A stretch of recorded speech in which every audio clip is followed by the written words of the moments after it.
Hi everyone, we're here. Glad to be here. Susie's just making sure that the audio doesn't play back horribly as it tends to do with YouTube. And we're looking forward to this evening and seeing what we find in the rest of in as much as we can get through a batch 4, and hopefully it'll be interesting. I'm really looking forward to reading through more of these documents, and I hope that you guys are ready to help us research. So now I'm going to try and find which number we were up to last week. Hey, you guys. How's everyone? Oh my God, somebody's watching from Costa Rica. That's awesome.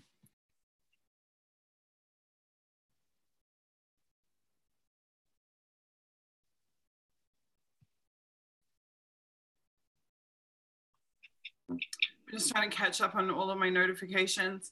Okay, so tonight I'm pretty much going to just try and power through as many documents as possible. Oh, so I think, Suzie, did you lose connection just now? Did I? Maybe? Let me see.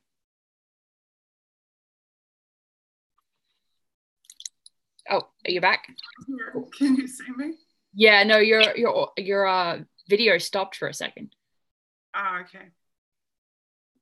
I was just saying tonight I'm going to try to power through as many documents as possible, because I'm really wanting to put a dent in these, because we have a lot of work to do, and we also have a lot of other projects and stuff going on. So I would like to make a lot of progress. So I'm going to try not to go into 30-minute monologues in the middle of the stream, and just to stick to the job that we're actually here to do, which is to analyze the documents.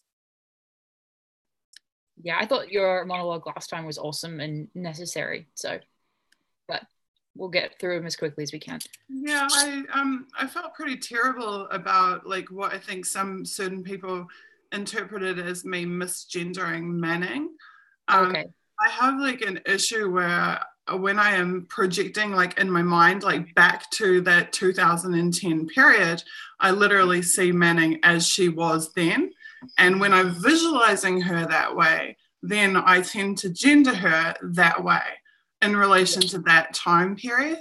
And it's actually not at all an intended disrespect on my part. And yet when I think about her in the years since, because I see her differently, then I'm using the correct pronoun. So it's actually just me speaking to the images in my head, not actually making some kind of, statement about her right to be represented as she chooses to be. So I did feel badly or poorly about that, because that was completely non-deliberate on my part. Yeah, I understand. And I certainly wasn't trying to offend anyone or to disrespect her. But I think the larger point did stand. I think, that it is an extremely powerful thing to have conscientious, empathetic people within the ranks of the system who are able to turn the apparatus of the system for the benefit of the people. Absolutely. Okay, so sorry guys if I'm not that responsive at the moment on Twitter. I really appreciate all of the people who are promoting this and letting people know what's going on. It's really, really cool and helpful. Super cool. Okay, I'm just trying to track down my pop-out chat so I can say hi to you guys and watch what you're saying to us, and then we'll get into the documents.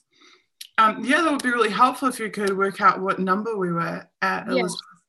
Yeah, I think the last one I had opened was The Story Behind the Door, but I'm not sure if it was number 27. I'm not sure if that's the last one we looked at. What number? It was number 27. Story Behind the Door. Oh, am I playing back? No, it's me. Sorry. No, you're fine. I just wanted to figure out what was going on. But yeah, I think the last one that I opened was 27, but I'm not sure if that's the exact number that we got up to, because I think there are a couple that the Intercept had covered, like the summer seminar on China's future, but I'm not 100%. Oh, 28. Thanks, someone.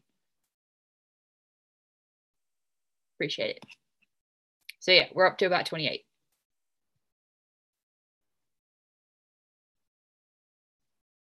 Sorry, I've just fixed the Zoom view so we can actually see both of us as well. Okay, cool. So now I track down my little HTML file, which hopefully I was smart enough to bookmark.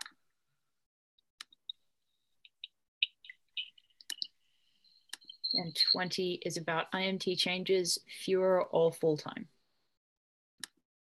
And just from first glance, it's classified secret. So like most of the paragraphs that I'm glancing at are classified secret. So that's interesting.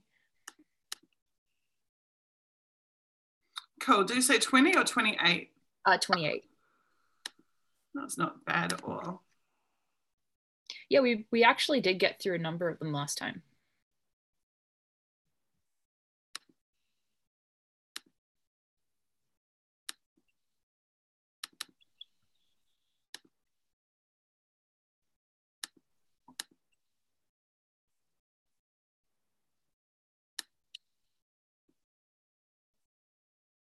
Okay, sweet. I'm there. Great. So 28 was, we did do that, or like we're on 29 now? Let me see. Okay, thank you, someone, for the pirate pad. We when you wrote down 28, did you mean that we'd gotten through number 28, or that we were up to it? I think we're up to the China one, which is number 29. Okay, makes sense. Okay, I will screen share and let's get into it. Awesome.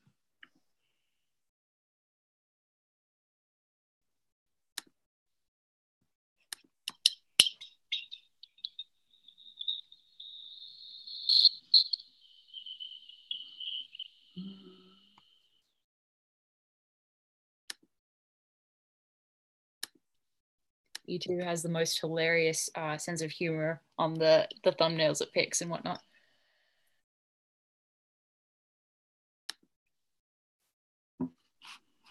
Okay.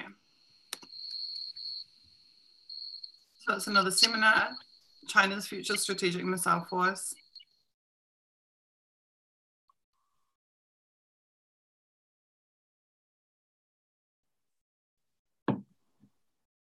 Okay.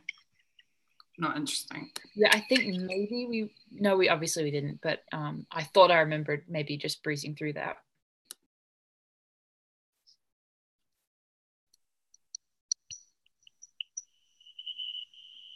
Bad Abling Station, where is that? I've never heard of it. Sounds like UK something, I guess. Oh, Bavarian woman. Okay, it's Bavaria.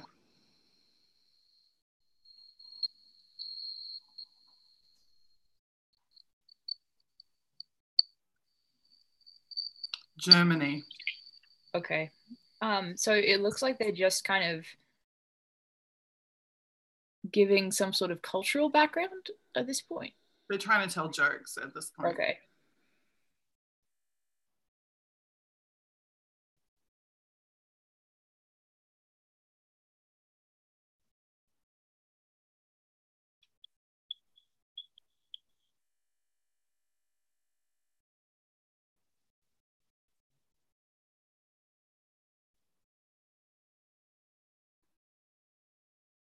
Yeah, they're just sharing local lingo that you pick up if you're stationed in Germany.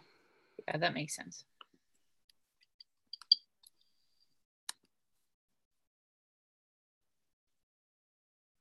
This was covered in the Intercept. Great. 9/11, the support to the 9/11 Commission.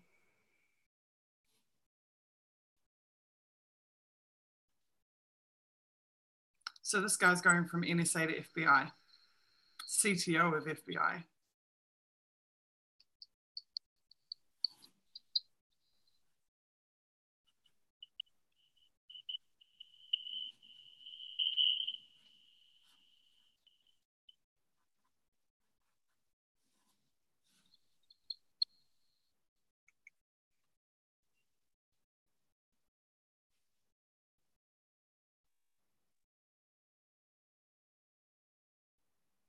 So he's talking about his, being a technical director, and he says he wants to testify that serving in these roles, et cetera, et cetera. that they have more control Yeah. than people think they do. But yeah, play a key role in driving corporate solutions to problems late in my career. Interesting. Okay. Interesting that to him, like he says, test the boundaries, provide leadership on the hard problems facing the agency. And he continues that he considers the hard problems facing the agency to be solving information overload problems, complex analytic and language tasks. So they don't see like the hard problems facing the agency as being cultural or as being geopolitical. They see the hard problems as technical issues.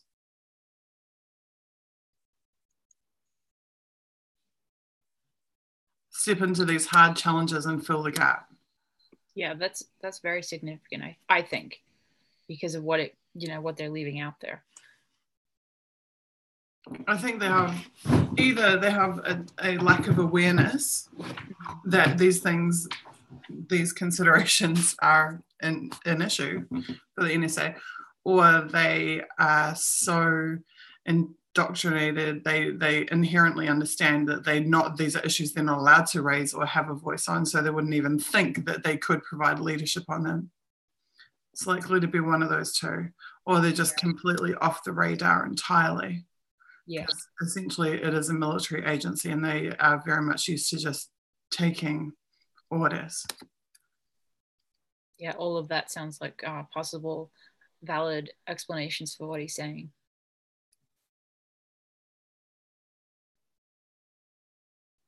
I don't think of itself it's enough like to write really because we've previously talked about the information overload stuff. I think it's contextual to how they see the agency, definitely. Yeah.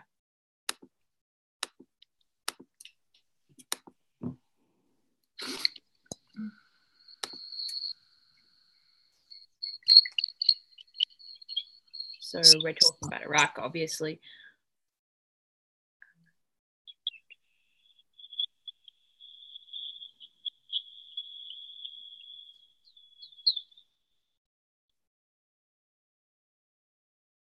Two perimeters, just like here at NSA.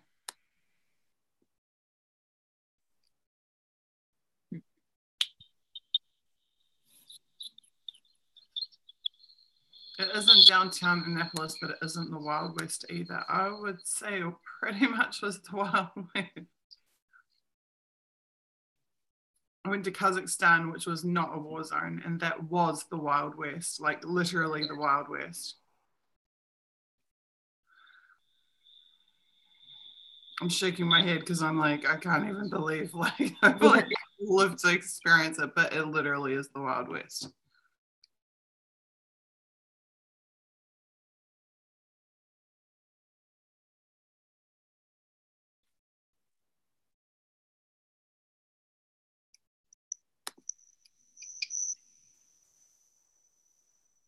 So am I getting the right impression by summing this up as they're trying to tell people Baghdad isn't as bad as you think it is, so don't be afraid of some being deployed there?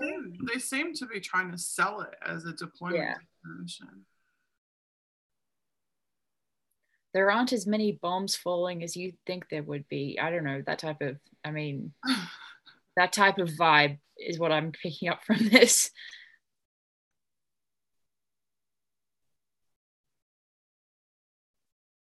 Yeah, it's also true that rockets and mortars are fired at the green zone, but these attacks are a means of harassment, purely a terrorist tactic. These haphazard attacks more often than not end up adding another pockmark to the facade of the Sheraton Hotel, which is across the Tigris River from Green Zone. So that's pretty much what I was saying. Like they're trying to tell people, guys, they just leave a pockmark. These aren't actually a big deal that we're having bombs thrown at us.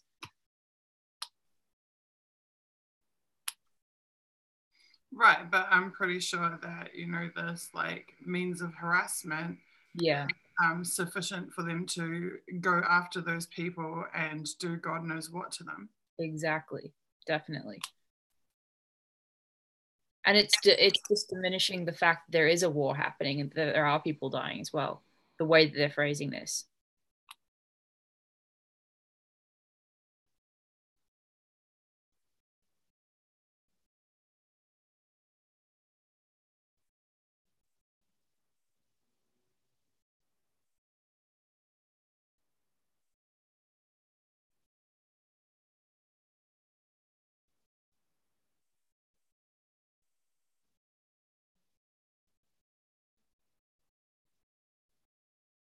Okay, so another thing, now I don't know if this probably is not enough at all to write about, but I'm just Oh noticing too, my they're talking God, about, there's so much in here. yeah, they're talking about the wars in its past tense, and obviously, I mean, it went on for a very long time, and I think they're just referring to the invasion as past tense.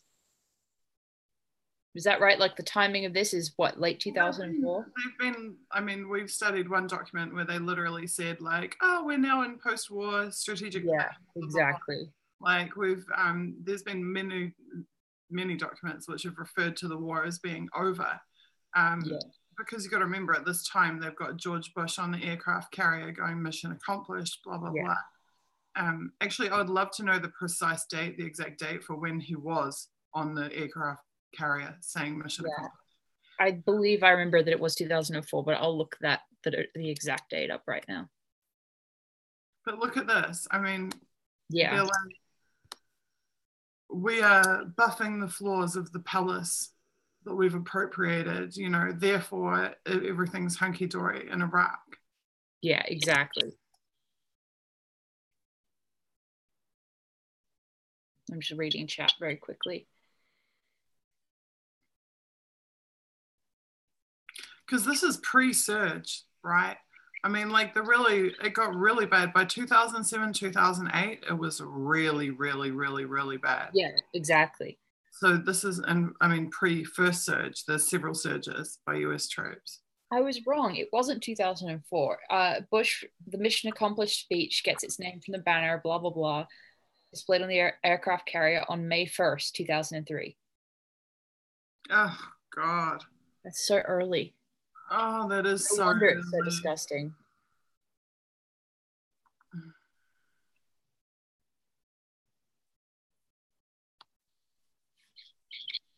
May Yeah, they're making it sound like, look, the closer the date for the handover of power to the Iraqi interim government came, the obvious presence of the US occupation forces lessened.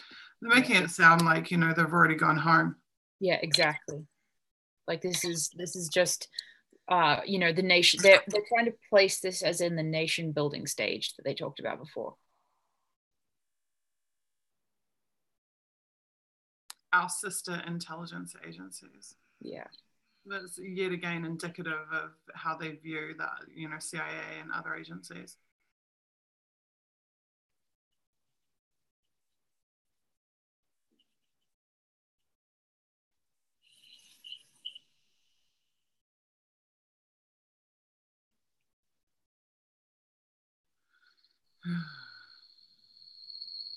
Shame the photo isn't included. So I'm guessing by that caption at the bottom, like the photo is of such and such with a tank he happened upon. Yeah. The custom is for the tank driver to name his tank and put that name on the barrel of the gun. This unknown tank driver may have had a job here at one time. So I assume that the tank was named Sid. Yeah.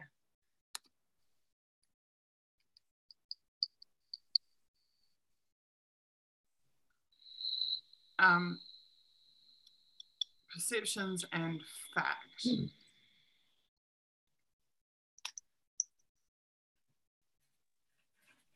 It definitely sounds like they're trying very, very much to manage perceptions in this document.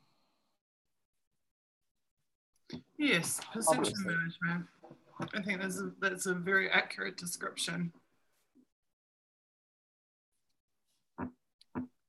It's almost like they're trying to create a self-fulfilling prophecy as well.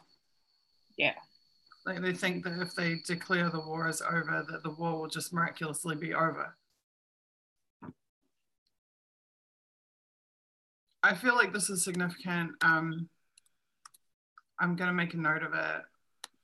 Awesome. But I'm just going to return back to it at a later date. Yeah, it would be great if anybody, whether it's us or anyone else, if anyone's making a timeline of the NSA's role in Iraq, like before, during, after the war, this is a good one for that, as far as their idea of what was happening at what time.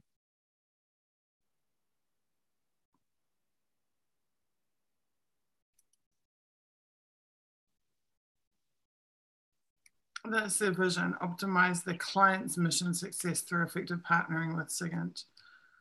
mission to understand and anticipate our clients' needs, communicate those needs to guide the SIG enterprise, and initiate activities to ensure the right information and capabilities are delivered at the right time and in the right manner to safeguard our nation's security.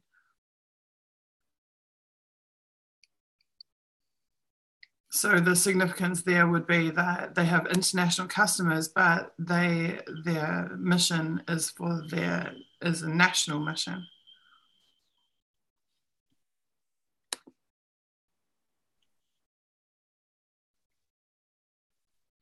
And there's absolutely nothing in either of those about protecting rights. That's a really good point. There's no reference whatsoever to privacy or constitutional rights.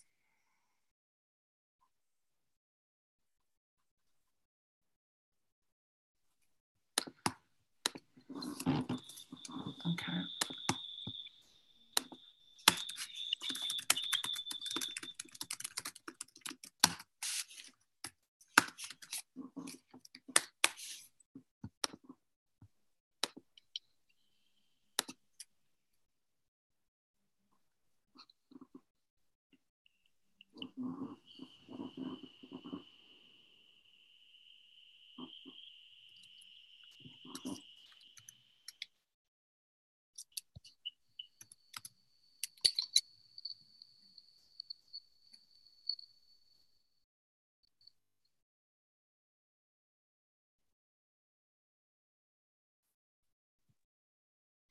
Oh, interesting.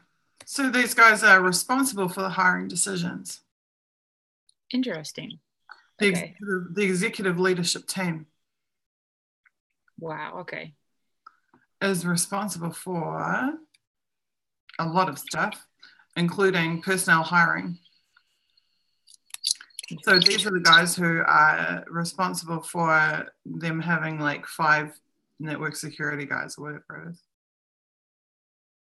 My guess on that is that they are outsourcing it. That makes sense. I personally, my guess is that they're outsourcing the network security to the we'd call it like second tier support, like their support, their commercial support channels, the proprietary packages that they are buying into. So they'll be using like literally Microsoft and Dell and Oracle like stuff, which is like it should be a big no-no.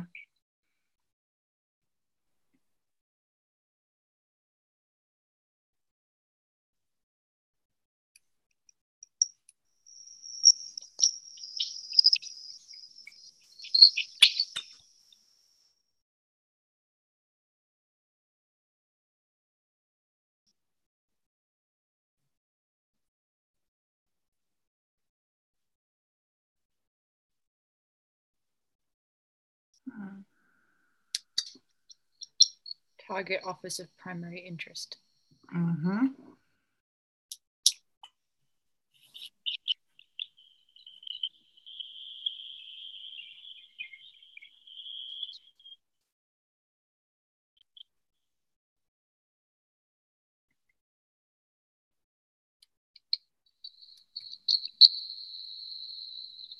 $8,200 members by the end of fiscal year 2009.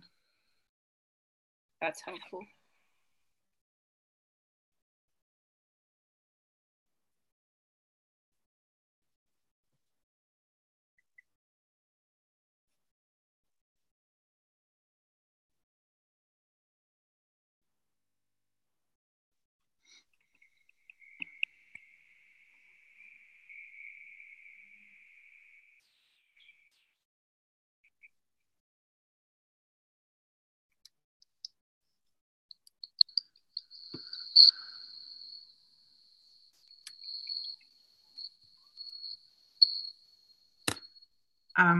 I feel like we need to, and maybe we do this retrospectively, maybe we go back and watch all of the videos analysis that we've done in the series after the fact. But I feel like we need to like map the HR, we need to table the related statistics, we need to the areas of responsibility. I remember that the Intercept, I'm sure they did because I remember seeing it. They did some kind of map of all of the divisions of the NSA and how they interrelated, like a hierarchy. Yeah. But to really understand how they work, we need to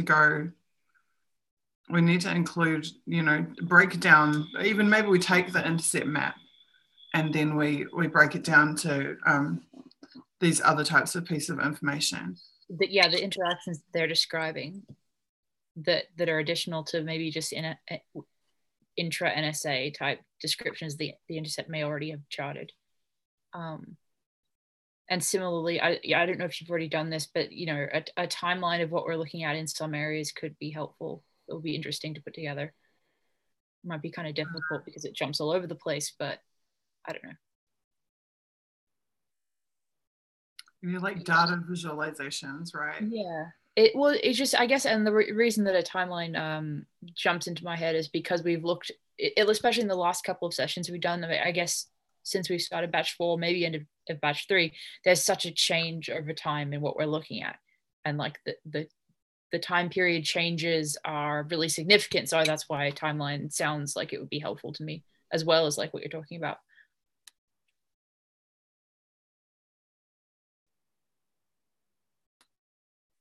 Okay, let's check out what someone's saying here in chat.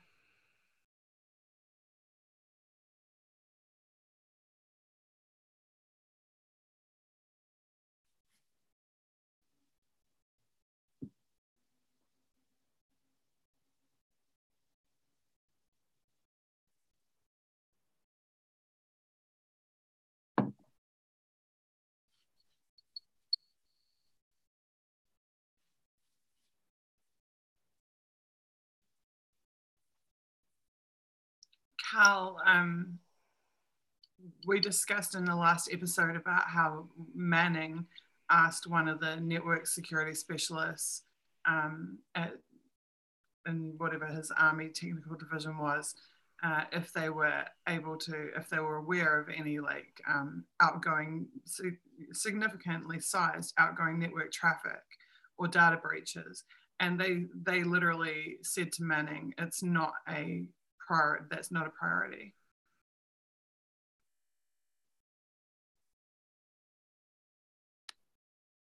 Cool. Okie dokie. Right. More awards.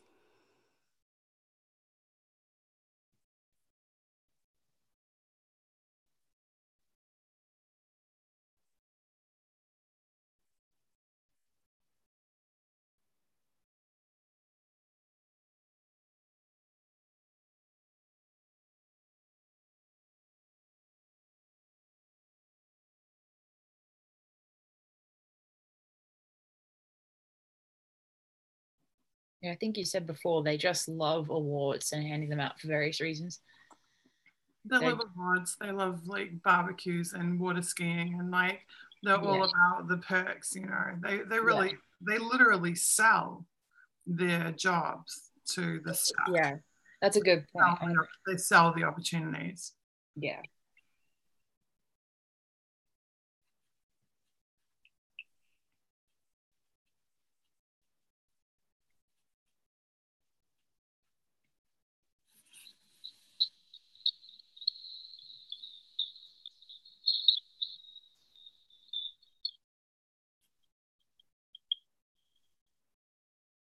This might be interesting, this Honduras stuff.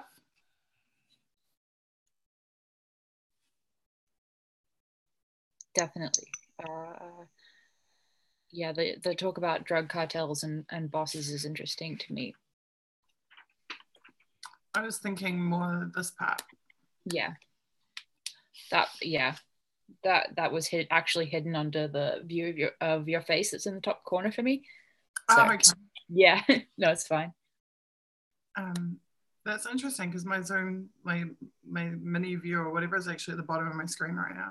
Interesting. Okay. I think it's part of the YouTube broadcast. It like pins it to the top corner. Okay, yeah. It's good for me to keep in mind.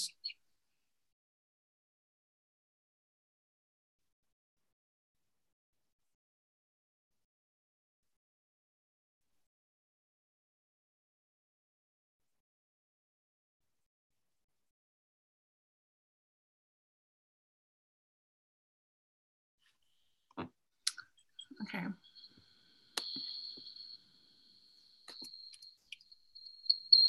Top secret. Interesting. Okay. So this is like disaster recovery, Okay. which is another massive obsession in corporate space and IT sphere. Disaster recovery is like, I can't even explain how much of an obsession it is. Can you tell me exactly what disaster recovery is? Forgive me. Disaster recovery can be like a natural disaster, like something comes and like levels your like server farm or whatever. So you have to have like, there's a hot sites and cold sites like for backups. There's different techniques that they use to like replicate and store data so that you have another site literally that you can bring on if you have some physical, that's if there's like physical disruption, right? But then there's also like technical disruption, like you've been hacked, you've been breached, your data's been compromised by whatever means, you know, for whatever reason you can't access your data or the integrity of your data is in question. Then disaster recovery is plans for how you're going to handle that situation, how you're going to handle that scenario, how are you going to ensure service continuity, how are you going to be able to continue to serve your customers with minimal downtime or minimal disruption to the business. So they try to plan it so that literally in the space of minutes, everything can be back up and back to normal, no matter how catastrophic the breach that they've suffered is. Yeah, and obviously for something like the NSA, they would also be thinking about other nations and groups attacking them in like that type of hacking sense as well, rather than just the way that a business might try to prevent hacking. Or well, they should have been worried about that. But then think about, I mean, I've reviewed how many documents now? Like we're on batch 4, so I've reviewed somewhere around like 800 documents, and not one single one of those documents has there been, I'm just going to stop the share for a second. Has there not been any concern for other states hacking them? In 800 documents, I've actually never read anything that is concerned about a breach by another state. Even all those denial and denial and deception documents, the D&D documents, like they're never talking about like network-wide compromises. They're never talking about network-wide breaches or leaks. In fact, the only place that I have seen that is in the report on what they need to tell Congress, it's the legislative requirements for the information that they have to supply to the Congressional Oversight Committee states that if there is a catastrophic breach of data, that they have got to tell Congress that. But there's no planning documents where they're like trying to minimize that, you know, the risk of that happening. There's nothing at all where they're taking steps to plan for that happening. I haven't seen anything at all about that. It seems very clear that they were just focused on war. Yeah, well, and that's really especially appalling when you then compare that with the Russian hacking issue we have now, and all the Russian interference. And like you said, the fact that the only time that you have seen it documented was when they were talking to Congress, I just find that very, very interesting. So yeah, that wasn't, I mean, you'd think that like these days they would have to have like some kind of like annual report on hacks and breaches and leaks and stuff. I mean, especially at this point, like given there was like another 100 do you see yesterday 100 gigs of data or something like leaked, so from NSA. But yeah, I haven't seen any concern on the part of NSA executives at all, or any operations or any projects or any teams being created to assign or assigned to like think about or deal with this issue. Also, there are multiple references to like tailored access operations, which are like offensive hacking. They're penetrators of networks. So they do to other countries the types of things that NSA should be concerned about having done to them. Yeah, and there's a lot with them. I mean, there's tons and tons and tons of documentation we don't even need to go into that has talked about the times that has happened, obviously. So the fact that they're not concerned about it at all is really, really, really worrying. And the thing is, I don't understand if they are using all these proprietary software packages and if they are, you know, transferring data across corporate networks, like, and especially like you think about like endpoint security, well, then all of these like corporate businesses and God knows what, you know, they've expanded their network of who can access their data and their databases and who they talk to and everything. As they expand that pool of who can receive data, all of that has security implications. So they are just opening more and more and more breach points. But specifically related to the proprietary solutions and networks, it's virtually impossible for them to ever secure it if they're using these corporate parties and having to use them as, like, go through their support channels and everything. It's like insane.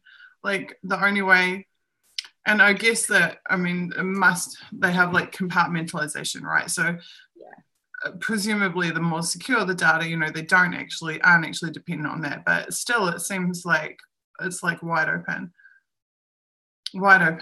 Like if you've ever seen an architecture design like document for like a Windows machine, the points of vulnerability for a Windows machine, you know, versus there's a classic one where they have like the Windows architecture versus the Apple architecture, and they're like, look how much safer the Mac is because look, there's like 10 billion points of vulnerability in a Windows machine and 3 or whatever in an Apple machine.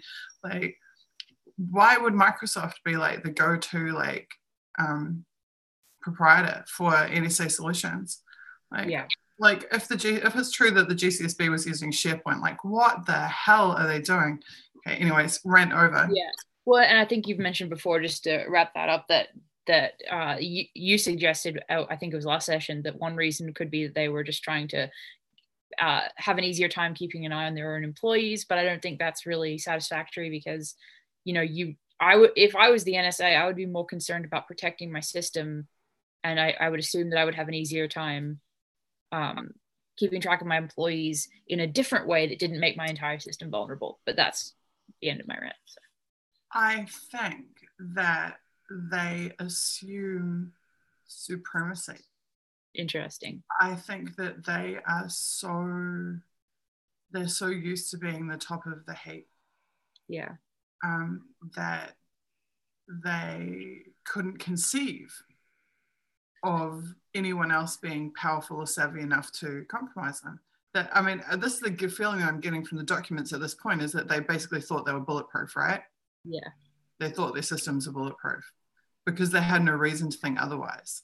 I mean, when was the last major leak of, you know, documents? Like, we still haven't got through to the Manning years. It'll be really, really interesting to see what NSA was saying in 2010. Definitely. I think these documents are going to get progressively more interesting, like over time. I don't know if Snowden took documents all the way to 2013, but if he did, it is going to be some very, very interesting reading once we get to that 2010 period and start to see what's happening.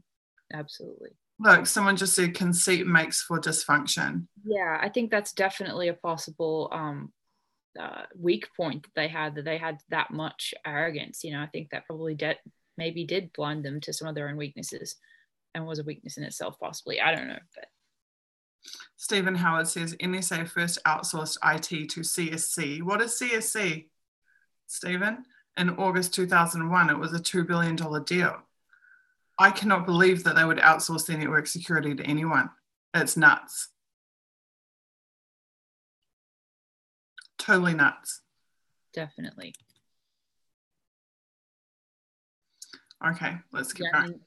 If, you know, how could they do that thinking that they, you know, knowing that could be then co-opted by some other state or group that is against American interests? You know, that just, it's surprising to me that they would do that.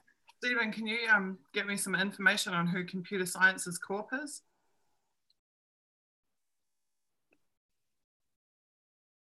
Who owns it? Who runs it? Who fronts it?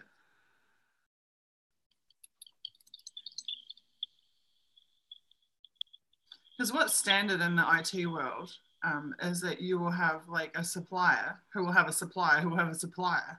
And you end up like whenever you have issues, like especially network issues or whatever, you end up at like second, third, fourth tier support before you know it, which as a software development manager was one of the reasons that I always argued to do in-house projects, is because then you're not subjected to the second, third, fourth. You can provide your own support because you built it. You built it and you own it.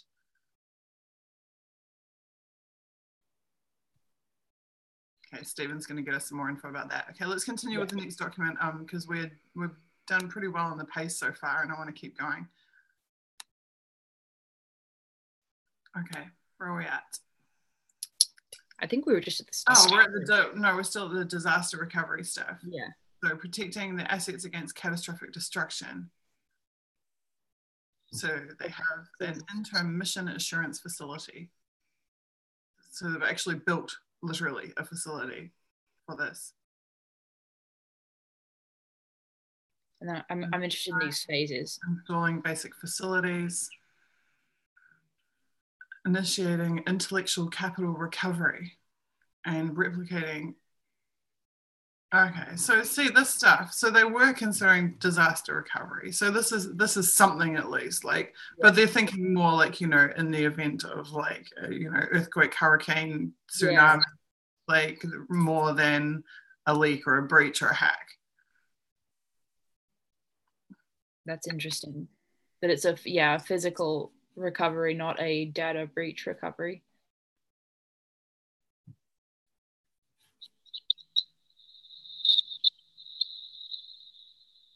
Yeah, so they're talking about the Army Corps of Engineers and the facility building itself and that type of thing, which sounds more like they're preparing for a hurricane or something like that than a hack. And it is a secure compartmentalized information facility.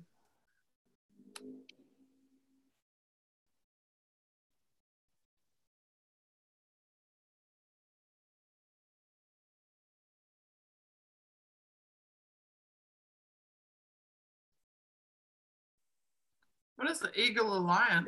I was about to ask you because I had never heard of that term before. Yeah, that was new to me as well.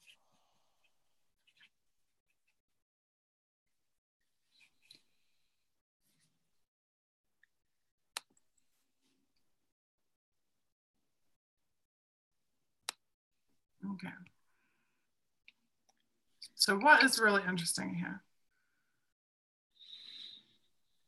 I think it's interesting considering what you've said about the fact that you don't see a lot of preparation for hacks in the rest of the documents. I think this is interesting in the sense that it gets the closest that I've seen with you to something like that, to some sort of recovery plan. But that I think it's then interesting that it's not talking about a hack so much as it's still just talking about like something happening to the physical facility itself. If there's anything interesting, that's what I would take from it. From my perspective, security and recovery are two different things. Yeah. So this is about recovery of information in the event of literally a disaster. That's standard practice. Well, network security is also standard practice, but this is very, very, very standard practice. So they've invested a lot of money, a lot of time, a lot of planning, a lot of hardware, a lot of effort into creating this. But what we don't see is that time or effort or resource going into network security yet. Yeah. We may, I would expect that we would see that in the later years, like certainly post Manning, and we know post Snowden would be like a complete and total overhaul, one would hope. That said, they're still leaking data like a sieve. So whether or not they're doing it competently, you know, whether or not they're securing themselves competently is another story, but one would assume that they're at least trying. Definitely. Okay. I'm still not convinced that the fact that NSA is doing data recovery is like particularly significant. Yeah. Only because it's like a standard procedure. Yeah, well, that's good to know. But it is further evidence, as we said, that they're not taking network security anywhere near as seriously. Yeah, I guess that's what I mean, is that it's interesting in the sense that it shows their lack of interest in that. But like you said, there could be the possibility that they will in further documents. So by itself, it's definitely not too huge of a deal.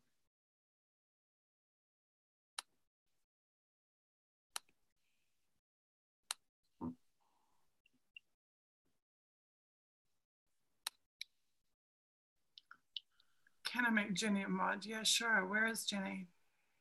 Yeah. Oh, we got a sex bot. Wow, that's really cool. I said that's cool because the sex bots are like pretty standard for intelligence agencies, actually. Huh. Interesting. And there's Stephen's link to. It says there was an American multinational corporation that provided information technology services and professional services, merged with HP. Right. Yeah, thanks for catching that, someone. Thank you very much. Hi, Jenny. Saying hi to us. Does Cockatoo not also have mod? I think. I think they did last time. Yeah, no, Cockatoo has a wrench. Okay, cool. 6 months to know where the party is. Okay. All right. China's changing role in the world. And yeah, if Hewlett Packard types are responsible for network security, God help the NSA.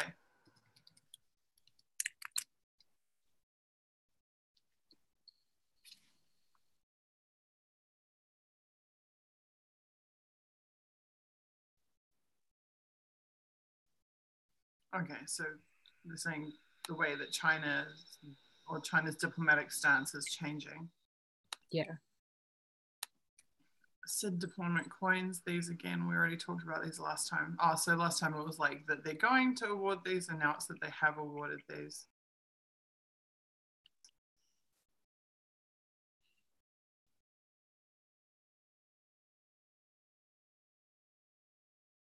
Yeah, I honestly don't, other than the fact they do them a lot, I don't know that the constant awards are interesting unless like the denial and deception awards, it's something like that where you find out what their values are a little bit. But This certificate will hang on my office wall for the next 50 years. oh wow, vomit. I think it's so interesting to read all of these because you don't know like how many times have we seen like an unclassified document, you know, that has like one line, which is like extremely True. significant.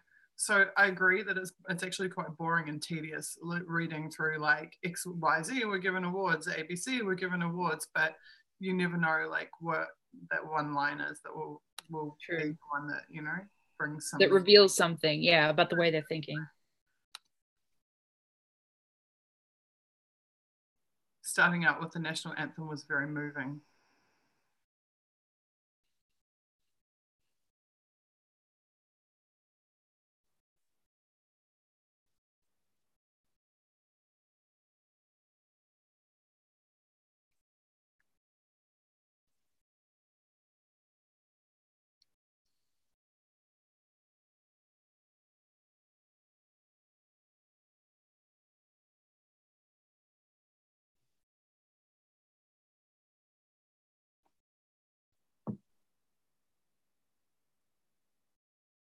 What?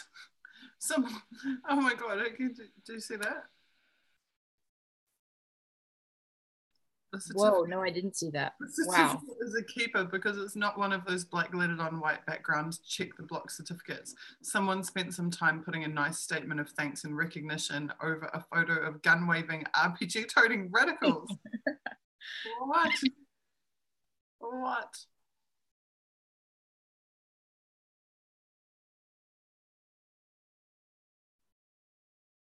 And you think of like all of these deployments that are all around the world. How many of them have like RPG toting radicals like yeah at the doorstep? maybe that's the point of the problem there, is that the NSA doesn't see that type of violence up close as much, and so they're maybe taking it less seriously. I don't know if you can really draw that from just that, but it's the kind of vibe I'm getting, I guess. I find that very significant. Mm-hmm. Or interesting anyway. I think that's the matter. I think that's really interesting that they have like award certificates with literally photos of gun waving RPG toting radicals on the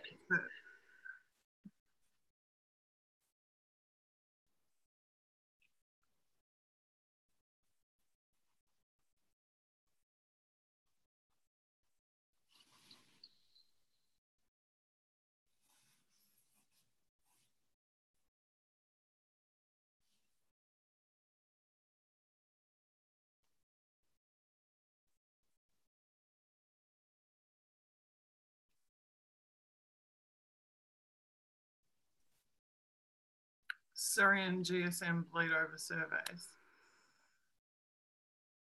What is that? 2004, that's the mobile networks.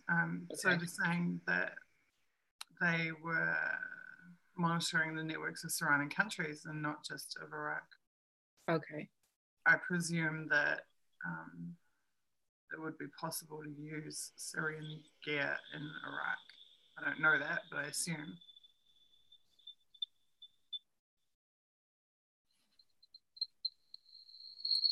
When it said Gossamer operations, what is that?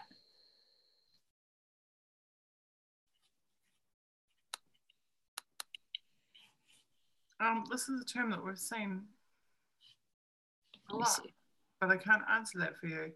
I would suggest. I'm going to Google it real fast.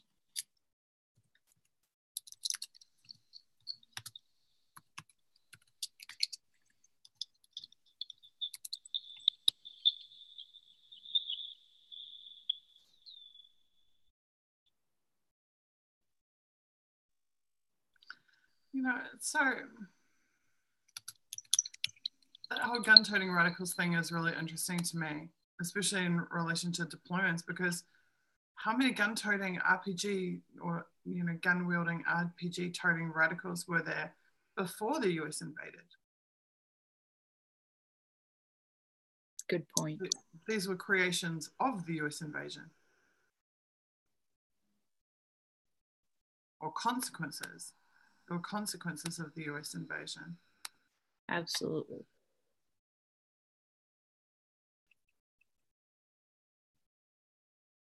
What I'm seeing right now in Gossamer is not a definition. It's a description of some simulated experiments or exercises, and I'm still not sure of the definition. So if anybody knows, or if they want to just Google, look it up as we're reading, that would be interesting to hear about. If you search in the intercept batch on their website for that term, I'm sure that you'll find. Okay, great. A lot more about it. Possibly also, if you said the search function on edwardsnowden.com is really good as well. I will do that.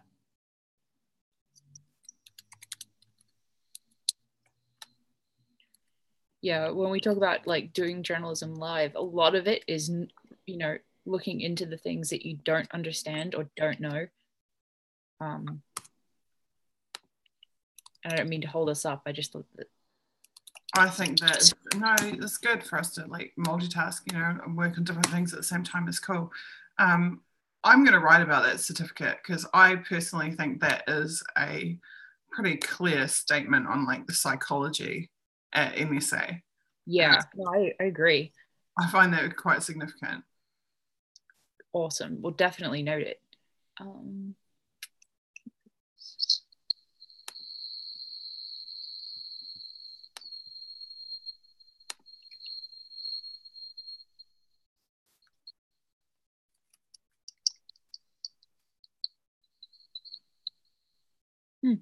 I searched Edward Snowden and all I found was the document that we're looking at. I will look this up later to get a better understanding of what that is. And for now, I'll just keep reading with you and whatnot. Wow, this is the first time I've ever seen a correction issued. Huh, okay. There might have been one other one. more minor one. It's about that disaster recovery facility. I mean, it's nuts and bolts. Like they're just saying like that they didn't want to give the impression that they were further through phase 2 than they were. Okay. Well, in itself, that's probably not it's insignificant, but it is interesting that they actually issue corrections. Yeah.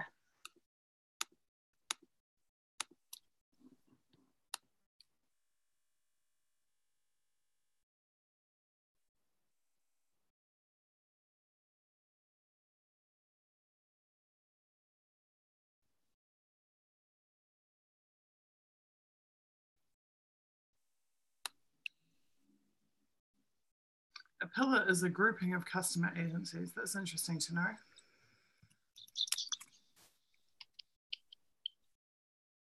The law enforcement / homeland security pillar. That would be relevant to accessors when they're swimming upstream, I would imagine. Yeah, definitely.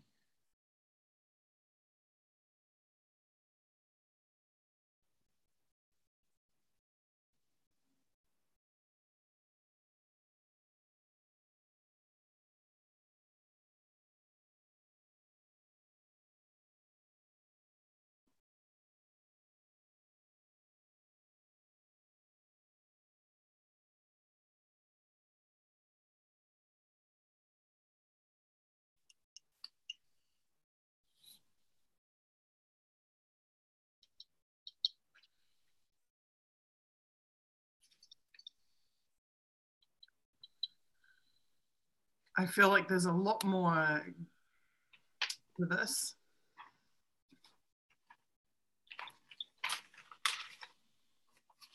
What type of thing are you thinking? 6 account, so they're trialing this new CRM. In the pilot, 6 account managers applied contact management and account management functionality of a commercial tool suite to their day-to-day jobs. So the CRM contains a commercial tool suite. So it's actually, that suggests that it's new functionality that they didn't have prior, which is why they're applying it to their day-to-day jobs. So what, NSA didn't actually have a CRM or prior? I mean, I remember we studied the documents about how they were going to get the CRM and they're going to implement the CRM. But you'd think they would have had something before. So would this be... Maybe they just operated through the portal. I guess, even though this is getting probably towards late 2004, is this one of these instances where we're watching them develop along with the internet and develop, or is this still behind for that? Because CRMs go back as far as the sales industry. I mean, like CRMs are, it's really like fundamental, basic functionality. It's like where, you know, your telephone company records that you called them and asked a question, where your Avon lady says that she went to meet you and you placed an order. Like this is the most like basic fundamental level of interaction with a customer.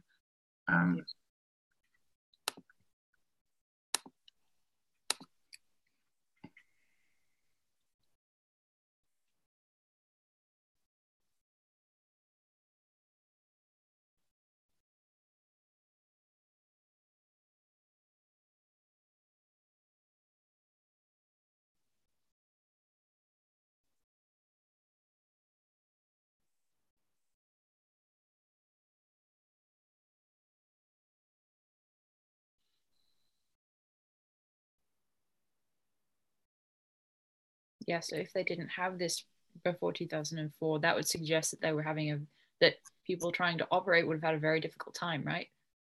I mean, what would they have done to get around that? Means either the information streams or like disparate, which is or I mean, my read of it so far, and I don't know, but my read of it is that they had a portal, like a customer portal. Yeah. That they would have contained data and they would have been tracking some stuff in, but it's different to having an integrated CRM. That makes sense.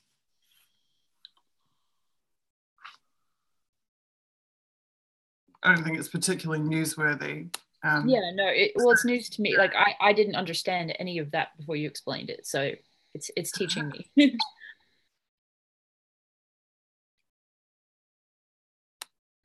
Let's see what chat has to say.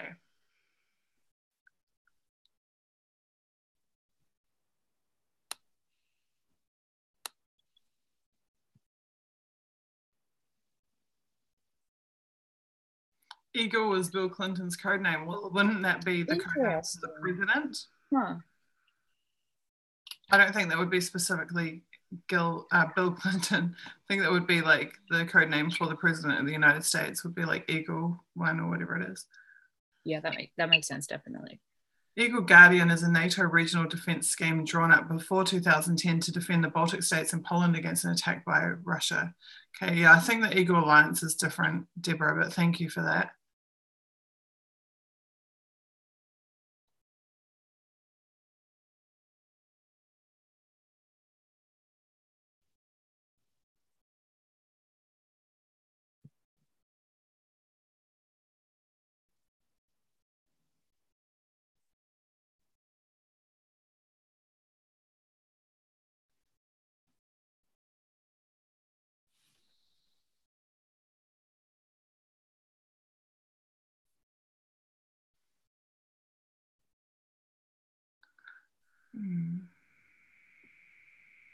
George Soros.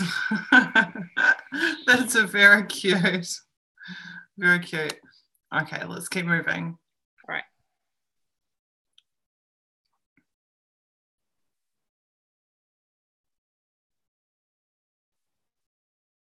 Talk NSA. They had their own like live. It's like a YouTube show that's not on YouTube. Wow.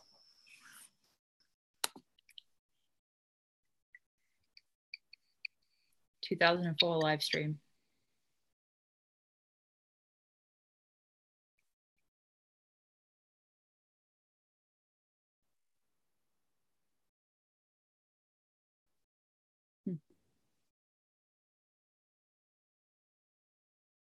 Imagine the pressure on people to like not ask something, you know, like to self-censor.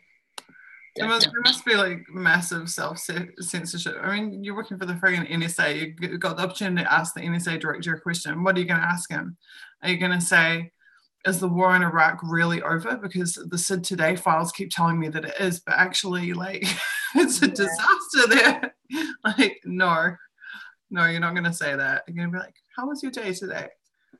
How can we be better? You know, how can I improve?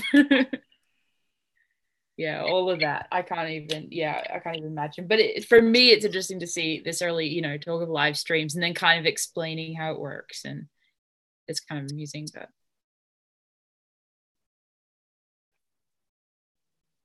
yeah, and we're breezing through documents this evening. That's really nice to see. I'm so gonna write about this because I think that's just brilliant.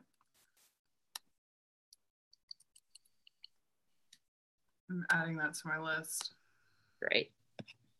Talk NSA is unique because it is a live broadcast where the guests answer questions generated by either an email or a phone call. Anyone can ask a question.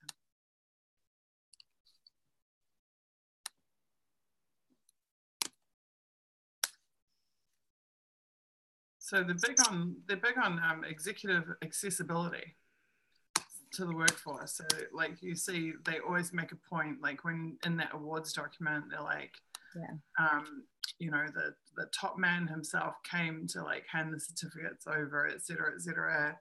And they're always talking about accessibility of the executives on those like documents where they're talking about having followed like shadowing. Shadowed them for a day. They're always like, oh, they're so like accessible and forthcoming and everything. And yet the executive themselves, when they're being interviewed, says like to be a senior manager, you need to be an amnesiac. So it brings me back to the same thing. It's like they're all about accessibility, but they won't confront the issues. Yeah, and it's also it's also interesting to me to note like that the NSA tech guy that we were reading the document of a little just at the start of this evening's stream. He talked about how, oh no, tech people do have power. And so there's this focus on being kind of egalitarian within the NSA, but I feel like what they're actually saying between the lines is that there's a huge, there's this kind of dominating power structure, and that maybe the executives aren't accessible and all that type of thing. And they're trying to kind of, I think they're accessible, but there's a culture of not confronting the obvious. There you go. That's a very, very well said sum up of that. I think there's like this, and there's this like undercurrent, there's this sinister undercurrent, like where you work for NSA, NSA targets people, NSA interfaces with all of these other intelligence agencies and law enforcement agencies. So if you put your head above the parapet, if you ask the question that you will not be looked at kindly if you ask. Or in Snowden's case, if you try to raise, this is exactly what Snowden was talking about. He's trying to raise constitutional issues. He's trying to raise concerns within the organization. And his workmates are saying to him, what are you doing? Oh, you can't do this. You can't ask this. Like, you're going to flag yourself. You're going to be targeted. Yeah, in that context, this is really, I think, important for sure. And it's a feature of corporatism as well, because the same thing in the corporates, the CEO will come and shake your hand. The CEO will award you a certificate. The CEO will say, my door's open anytime. Come and talk to me anytime. But if you walk in there and say, hey, why are we complicit in this criminal activity? What's the CEO going to say? You're fired. Yeah. Or worse. Or is going to smile and say thanks for raising that issue, and then make a few phone calls to have you shut up one way or another. Yeah. So this is very much a function of corporatism, as well as a function of these intelligence agencies, is to create the veneer of executive accessibility.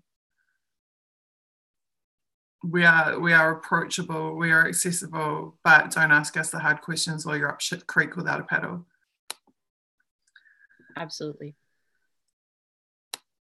Yeah, I think that phrase, culture of not confronting the obvious, is absolutely fantastic for that whole sum up of multiple documents we've looked at.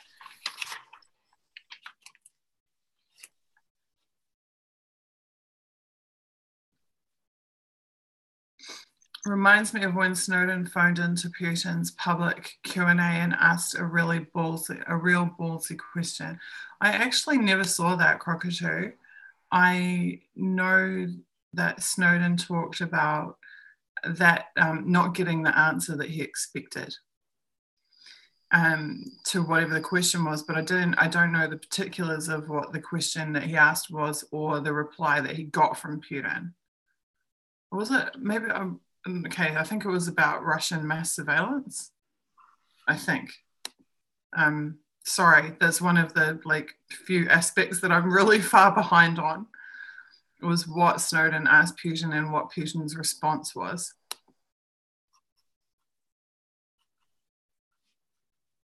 Spooge YouTube, thank you. That's a really nice comment. I appreciate that. And as usual, I've completely neglected Twitter.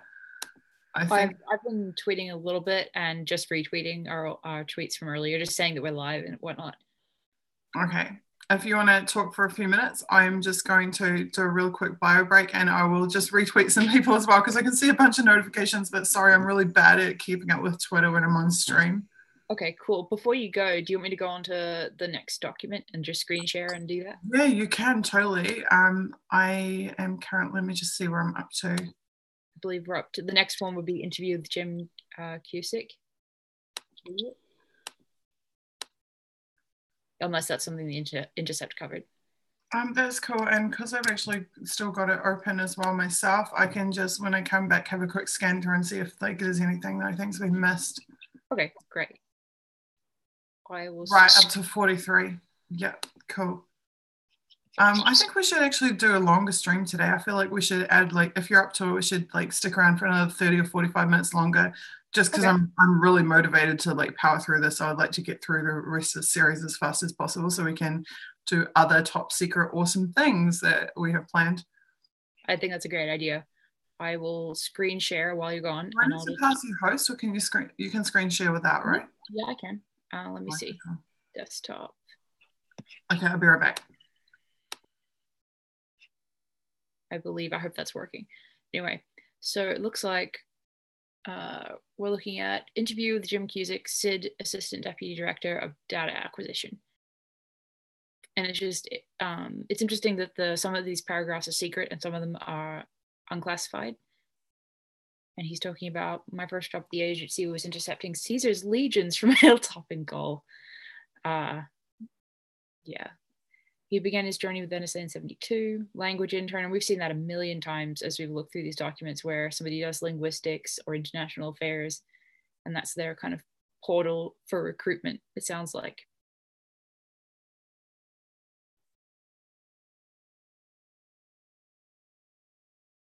So he served in Germany after having emphasized German language.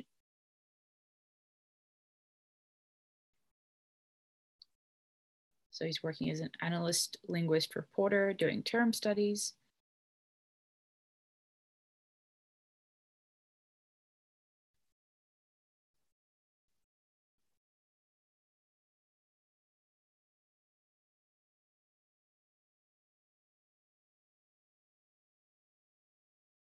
Yeah, and if anybody in chat notices something particularly interesting here that I'm missing, just let me know, and I'm just checking chat in case anybody notes anything.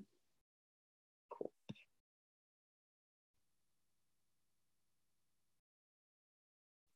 So the person is asking him what are the best opportunities you've had, and this generally just seems kind of like the documents we've looked at previously where somebody is talking about memorable moments in their career, and it's sort of like an internal brochure for the NSA. And of course there could be something interesting here, so I'll keep reading, but that's the general impression I'm getting. Interesting. So he said that quite some time ago, he let NSA leadership know that he was willing to take on virtually any task as long as it was in the middle of the fray, it was challenging, and it made a difference.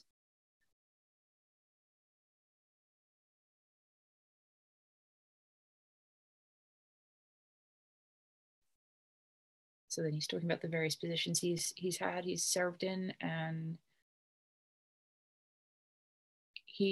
interesting, he represented General Hayden at the Pentagon during the aftermath of 9/11. I think that is noteworthy as far as just as I'm reading through.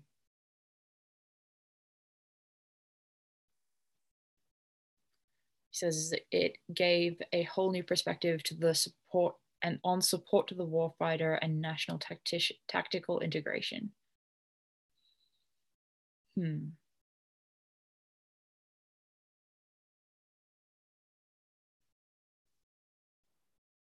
Yeah, and it's interesting to me, he's serving during this period when we know that people like Bill Binney were protesting, whistleblowing on mass surveillance. So he's obviously leaving a lot out, as you do in some sort of corporate style report on your career like this. But I'm just noticing that gap in what he's saying. And the aftermath of 9/11, you have the transformation 2.0 type era within the NSA.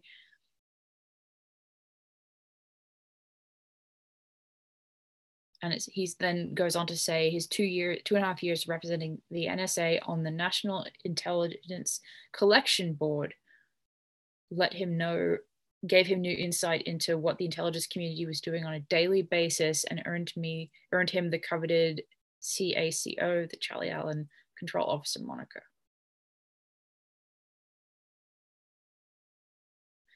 This is noteworthy to me because it's talking about the collaboration between the different agencies.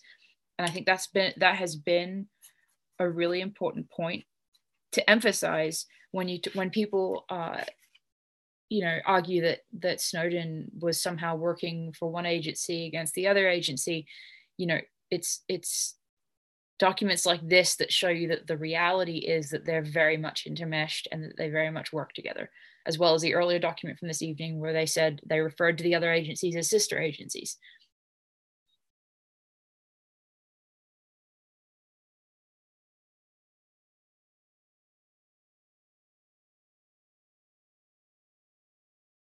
He assisted in providing a solid foundation for NSA's important resources. Okay. And a lot of this language is not particularly significant. It's just sort of the schmoozing that you expect, but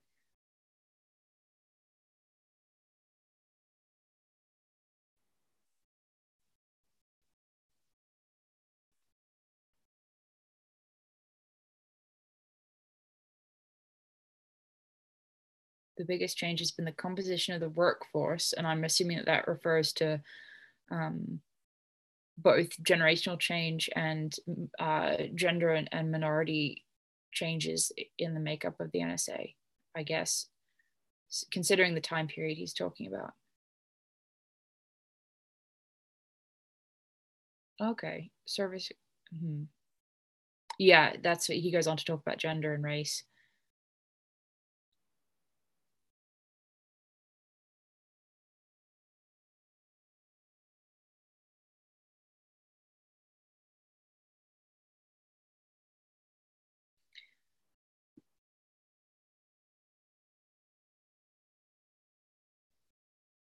Okay, well, I think I've discussed what I find interesting in this document overall. If you guys have some, I'll check chat now for any additional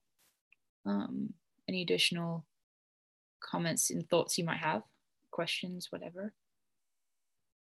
Yeah, I see Deborah bringing up William Binney, and he was an amazing whistleblower that at the same time, like this document, his resigning and whistleblowing in the early 2000s it directly overlaps with some of the events that this person is talking about. Yeah, awesome. Well, I'll head on to the next document. Hi, I just finished up this document. I just read through I was actually sitting here watching and reading. It's an interesting experience for me to see it like through your screen share. Yeah, and I'll stop sharing now, but I know so much less than you do about a lot of the technical stuff. So I'm just sitting there kind of looking at it from my perspective that doesn't quite have as much background knowledge about this as you do. So you still catch plenty of things I wouldn't otherwise. I think like literally it's like the more the merrier in terms of eyes on the document. For sure. Yeah, and hearing your perspective, I learned so much every single document we go through. So even though from my perspective, like a lot of what I'm saying is just like really boring, like commercial, like corporate knowledge. Okay. Yeah, well, especially the tech aspect of the corporate world, I'm not familiar with it all. So those things are not taken for granted in my knowledge base, but thank you to everyone tweeting. Yeah. Okay, I'll just check out the chat and then let's move on. Oh, so somebody sent me in direct message that the Eagle Alliance is a group at NSA at Fort Meade. Okay, so it's a team. Huh.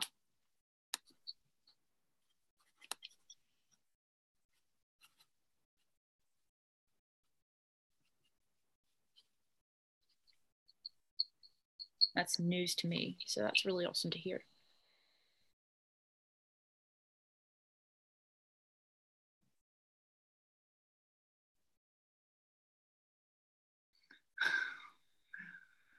Funny. I would love to hear more from William Binney too. Yeah, exactly. He's absolutely a hero for sure. And I mean, I could go on a long tangent about the way the press mistreated him recently, but I'll save the rant. Someone says that private intelligence corporations are included in sister agencies. Yeah, that's true.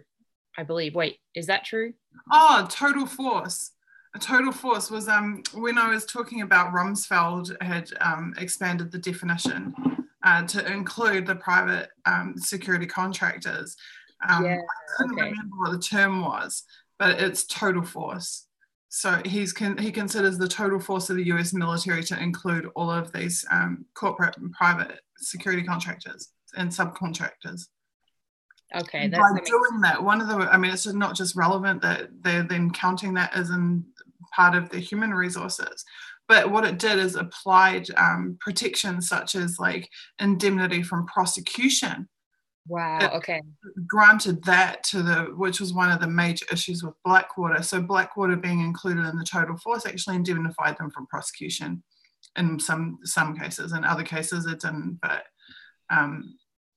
they are given the protections. They're able to enjoy the same protections as the government and military agencies. Yeah. No, that's horrible, and it's led to so many abuses without the same reporting requirements. Exactly. They're not. So they're getting they're being indemnified from liabilities, but they are not. They don't have the same obligations. Yeah. So when I was researching like DynCorp, which is one of, fits under this umbrella, one of the articles I was reading referred to them as the organization that does the CIA's dirty work, was the way another journalist had worded it. And I think that's a good way to understand these paramilitary organizations and these outsourced groups, is that they do the stuff that the government doesn't want to have to report a lot of the time. And also that our tax money is going to these groups as well. The whole thing is just absolutely horrendous, and not enough people understand the way that works, or the fact that it exists at all, this outsourcing. So, I mean, I think people have generally heard about Blackwater, but I don't think they understand that the reason could be to actively hide activities that the government doesn't want reportable.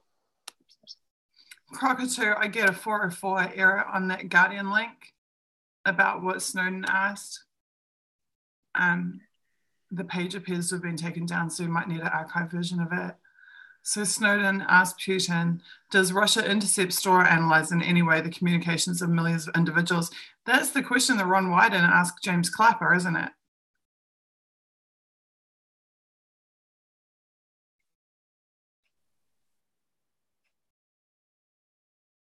I'm pretty sure that's the same, or very close to the same question that Wyden asked Clapper. And what did Putin respond? Because I remember Snowden saying that it backfired. Or did he mean that the press coverage of him having asked Putin a question backfired, as opposed to Putin's answer to the question backfiring?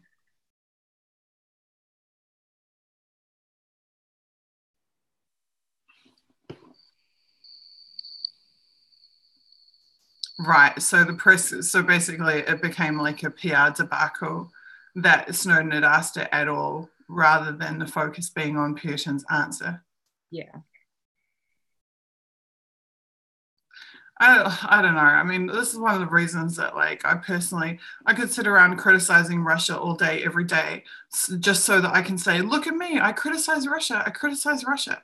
But there's several reasons I don't do that.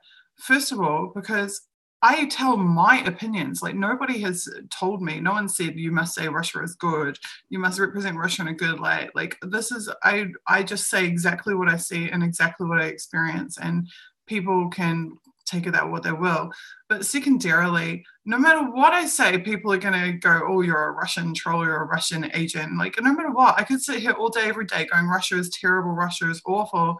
And people will say, oh, you're just saying that to make it look like you oppose Russia. Or I can sit here going, yeah, I'm a Russian cheerleader. Everything's like, it's like utopia. And then people will be like, oh, well, let's see, that's proof that you're like a Russian troll. So it's like, you can't win either way. Yeah, it's a total catch-22. You can't win, like, no matter what you do. Like, Snowden's been sitting here for how many years saying, like, openly criticizing where there is reason to criticize, openly criticizing. Still, he gets called a Russian agent. Like, it's you can't escape that. They're gonna criticize you no matter what. So I think it's just, yeah, people are too obsessed with Russia, but they're taught to be obsessed with it. Exactly. And you know what? I'm going to tell you something that I haven't actually seen anyone say anywhere else.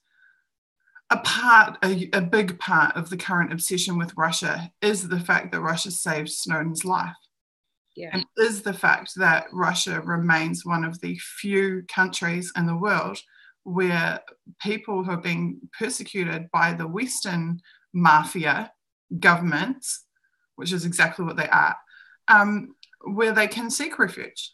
So if you are on the shit list of the US empire, there is like, this many countries that you can go to where you can actually still live and work and exist in safety. And so part of it is a huge vendetta against Russia for having provided safe passage. Yeah, that makes a lot of sense. And New Zealanders. Today I found out that an Australian anti-Israel apartheid activist, a pro-Palestinian activist, has been thrown into jail in New Zealand without charge. He's now in he's now in his second month of incarceration in Mount Eden prison with no charge, detained without charge. That's insane and awful. I had not heard of that.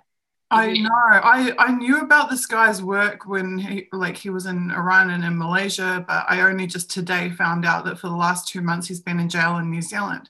Wow. So people say to me all of the time, and I mean, his so-called crime is that he had successfully applied for asylum in Iran. Interesting. Okay. So, and this is like, people say to me all the time, why don't you just go back to New Zealand? Why don't you just go back to New Zealand? It's like, and I say to them, I won't even make it through the airport.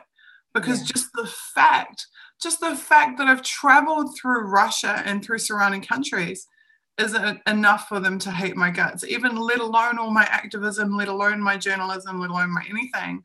They will detain people just because you've walked through countries that they dislike. Yeah. This is the insanity of like their obsessive mentality about people existing outside of their sphere of influence and control. Yeah. And then today I wrote a piece about just the fact that the Russian obsession, I think, is partially because it's an empty accusation that has no evidence, so they can just throw it at anybody that they want to. But look, they had an Iraqi obsession. Yeah, exactly. No, and that's exactly right. Yeah. Like if you go back 15 years, they had an Iraqi obsession. It was Saddam Hussein, Saddam Hussein, Saddam Hussein, Saddam Hussein. Like now we see the same thing about North Korea, Kim Jong-il, whatever his name is, every single day.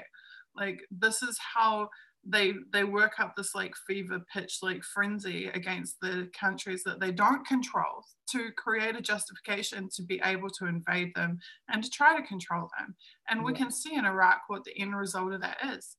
We can see in Syria what the end result of that is. It's just utter devastation. Yeah, absolutely. And loss of money and lives on the American side of things too, and on any sort of coalition side that goes in with them. Okay. Nobody wins except the people that I feel like I'm risking like going back on another half-hour rant, and it's really tempting to do that, but it's not going to get us through these documents. Cockatoo is just saying, the wording was deliberately modeled, Snowden says, on the query of US Senator Ron White to DNI Clapper, which is exactly what I was saying. It sounds exactly like that.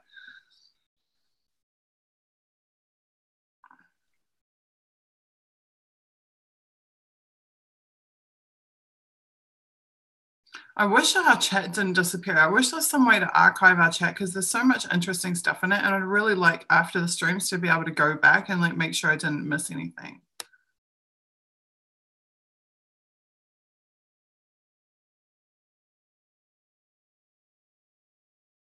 Tank, I completely agree with you. Locking people up without charge is insane. It's basically what they're doing is like now Guantanamo is just becoming like a thing that every country can do.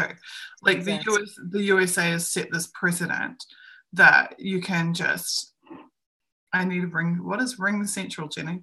The USA has set this precedent of detention without charge, and now basically anyone else can do it.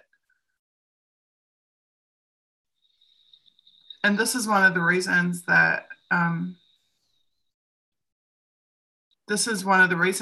I applied for asylum in Russia, is that one of the other targets of the GCSB, the New Zealand Spy Agency, who had been referred to NSA, had his passport revoked and was temporarily left stateless. And it was abundantly obvious that if I tried to travel back through the West or even through the EU, that they could have just revoked my passport and left us in limbo. Yeah, I knew a rant channel. I'm sorry, this isn't it. So let's move along. Yeah. No, it's I was thinking about what you're saying, and it's like, somebody becomes legally like person non grata, like you don't have it. anyway, it definitely a rant worthy topic. But Jenny is saying that that I can use a different program that will allow chat to remain on. I think I can just resize my windows, like if I'm, you know, a little bit more competent about it. I'll just try and resize my windows. What I really need, to be honest with you, is like dual monitors. And that would make my life a lot easier. Unfortunately, I'm nowhere near that cool. I just have like one crappy little laptop. But moving along. Okay, let's go back to the dogs. Oh, I also just got to plug my charger. I know I'm going to have another like your offline drama. Well, I believe we're up to the Cineo Summer Seminar, and it's the overview of the intelligence community's warning systems. I believe that's the document that we're up to.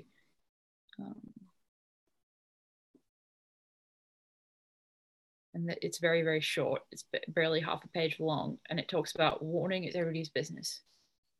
But what are the warning processes used by the intelligence community? That is completely true, Revelation Fox. And that's why it's a target.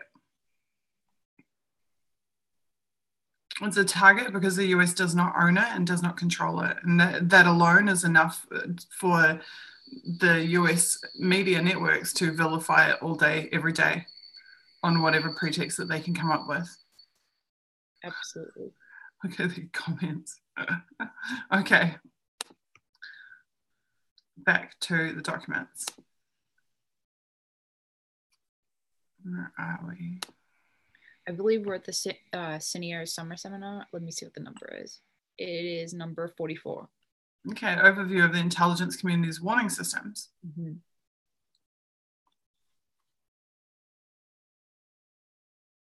Warning is everybody's business, but what are the warning processes used by the IC? Players, philosophies, functions, publications with a national intelligence warning system.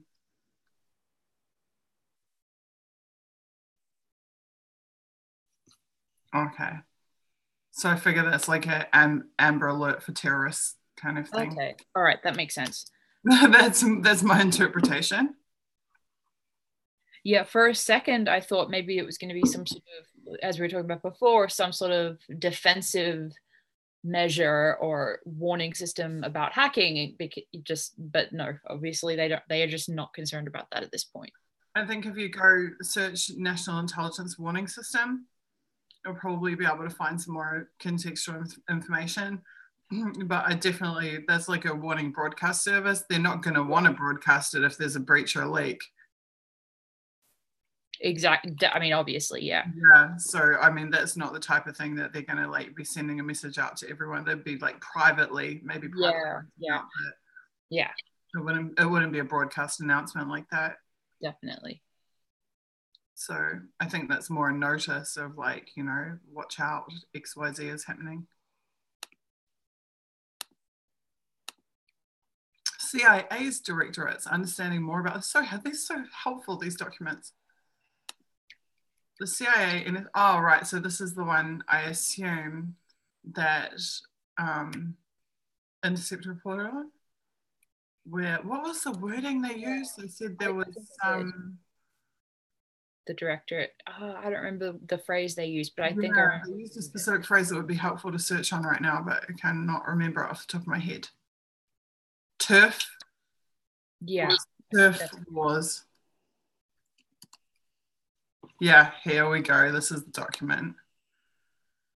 Okay, I would like to study this, like really study this document. The CIA-NSA relationship is certainly complex and multifaceted. Some of the complexity stems from the diverse missions and resulting unique cultures in each of CIA's three main directorates, Director of Intelligence, Operations, and Technology. Understanding the differences in these organizations and their cultures may help when dealing with individuals or requests from each directorate. So this is the R&D, the science and technology. Intelligence is the human. Operations is the human, right? I believe so.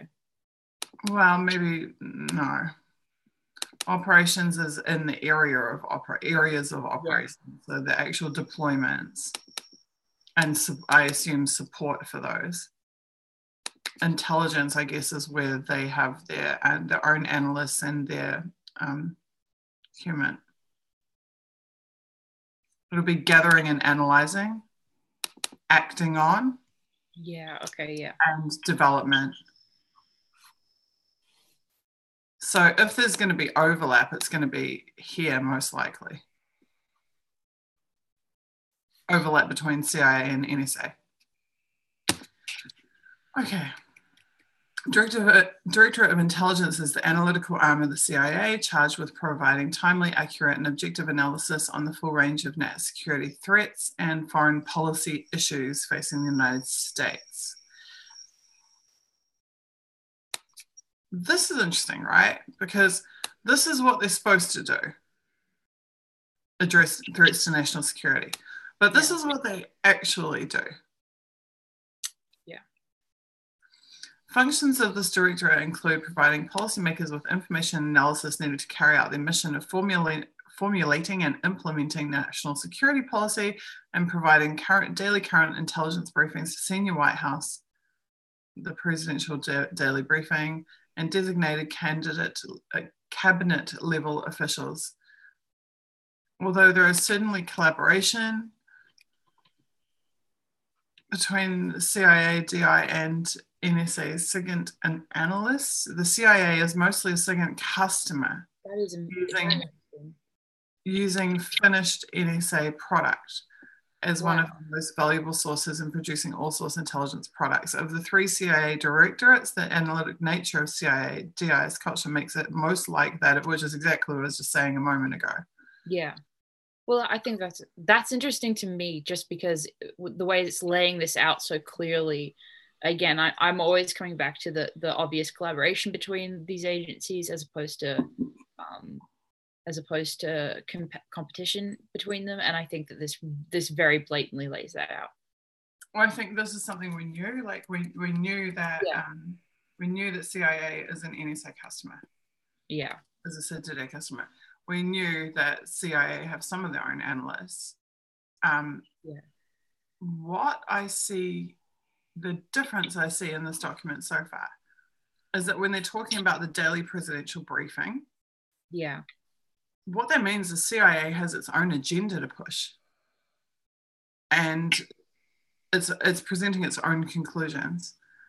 And if it is doing that, then that will mean that it will want to put spin on the product that it's receiving from NSA. True. And that may be different to NSA's agenda or their angle on it, for sure. Well, it's possible. If you have think about it, if you have multiple customers, being agencies, working the same product from NSA, you could have the same intelligence coming out of NSA being interpreted differently by different agencies or acted on differently by different agencies. Yeah.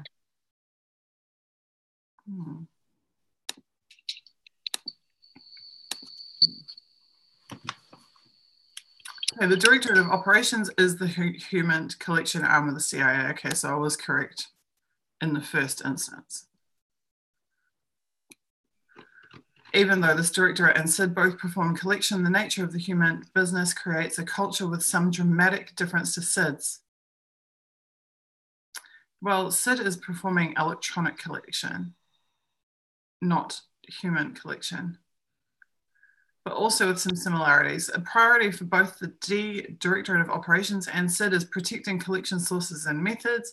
For the Directorate of Operations, this means protecting people, while SID protects technical sources of intelligence. As a result of these differences and similarities, the Directorate of Operations and SID have very different relationships with foreign partners. There are many examples of partnerships with human and SIGINT enabling each other. So we're back to left hand, right hand, as we've talked about before. Almost essential to obtain the most valuable accesses in today's world. In an effort to better understand and relate to a human organization, SID has detailed many representatives or referents into the Directorate of Operations to handle specific issues related to each target area. That needs more thinking, that sentence. In an effort to better understand and relate to a human intelligence organization. SID has detailed many representatives into, detailed into, I am assuming that they mean furnished into, so they physically have employees. So there are NSA, this is back to there being NSA employees in the Directorate of Operations. Am I reading that correctly? It sounds like it to me. I'm just quickly writing this down. SID has detailed many representatives or referents into the DO. Detailed has got to mean like a security detail, right? Yeah. Like a physical deployment of employees to handle specific issues related to each target area.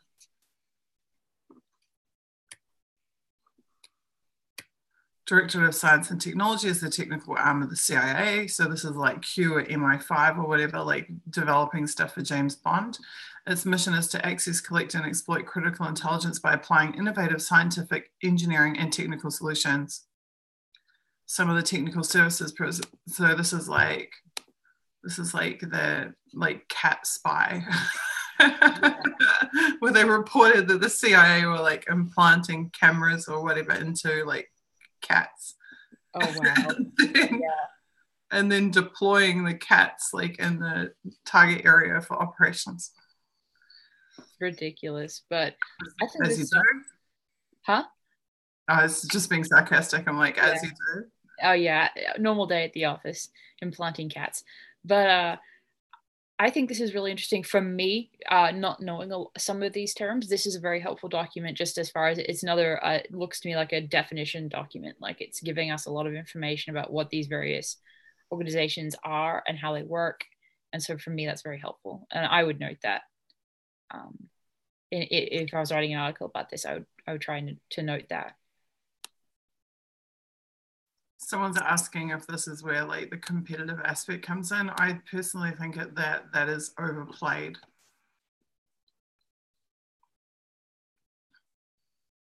Also, oddly, it looks to me like the screen is flashing a bit on YouTube, and so if anybody else is seeing that, like it's just flashing black on my, and that may be a connection issue for me. But if anyone else sees that, then let me know.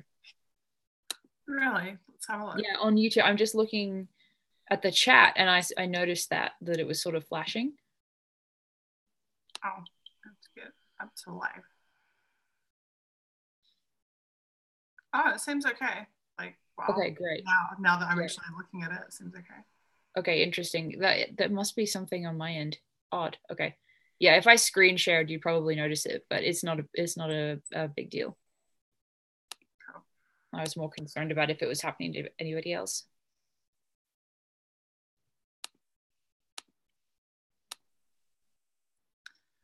Okay, so back to our docs.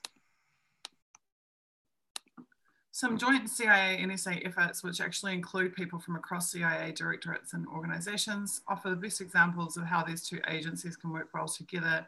Special Collection Services, a joint program. Clandestine SIGINT program, run by the Technology Management Office at CIA, provides numerous excellent examples of whom and enabling SIGINT and vice versa.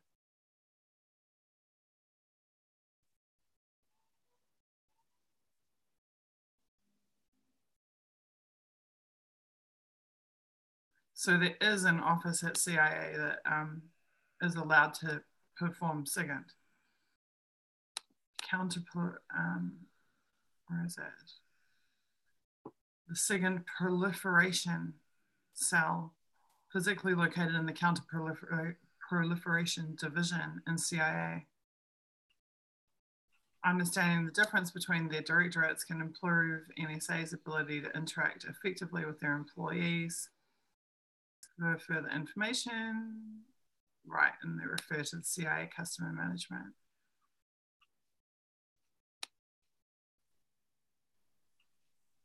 You know, that counter-proliferation is supposed to be like weapons. It's supposed to be like nukes and stuff, stopping like the spread of nuclear technology, et cetera, et cetera, et cetera. But it makes me wonder, like, what else? What else counter-proliferation applies to? for example, when they talk about spyware, technologies that can be used to target and spy on people. Yeah. They talk about proliferation. That same term is used. So, for example, the hacking team software packages, where they have like it's embargoed, like the software is not allowed to be sold to certain, even though it ends up being sold to them anyway. It's not supposed to be sold.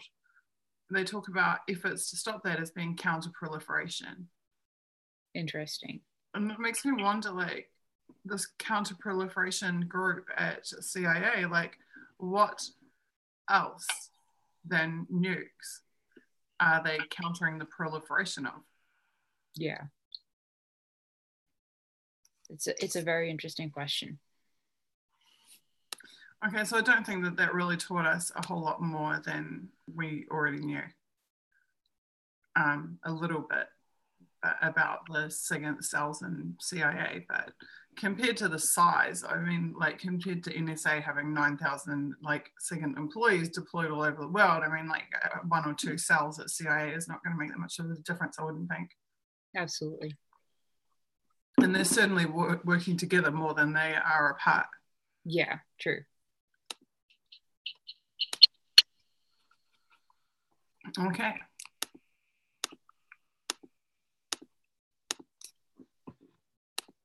We have gotten through almost 25 documents. That's pretty great for us. I want more.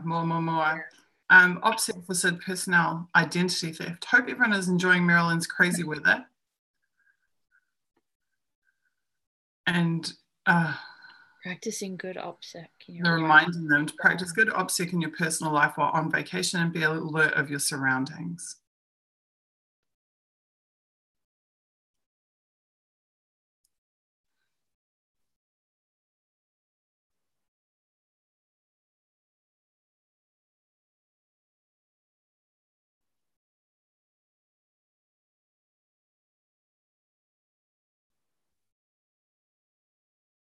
Yeah, the fact that they're having to run a seminar on this makes me feel like they may have had some issues with it.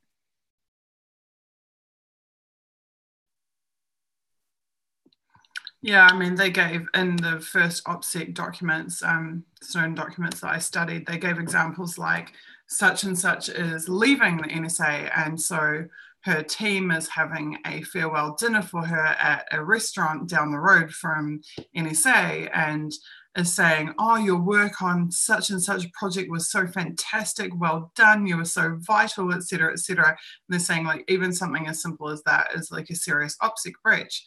Like, so they just literally cannot discuss anything that they work on ever. Or any, I guess, any particulars related to their work ever. And yet they work on Dell or Microsoft and yet you just brought up a really good point, which is that a key dependency of good OPSEC is technology. Yeah, because the technology that you use is a key dependency. Definitely. And the acquisition managers, I think, need to understand that a lot better. Yeah, maybe it's a situation where they've had a lot of time as intelligence agencies just having that interpersonal awareness of OPSEC or whatever, situational awareness, all of that, but the technology is, I mean, by 2004, it's not that new, but it's still a field that maybe they just don't realize, I guess. I don't know. I feel like I'm making excuses for them and I don't like that. But because even with computers and the internet technology being a little bit newer, it doesn't really give any excuse for an intelligence agency not to be aware of that. I'm just reading the next document and it's literally an explanation of what a font is. Wow.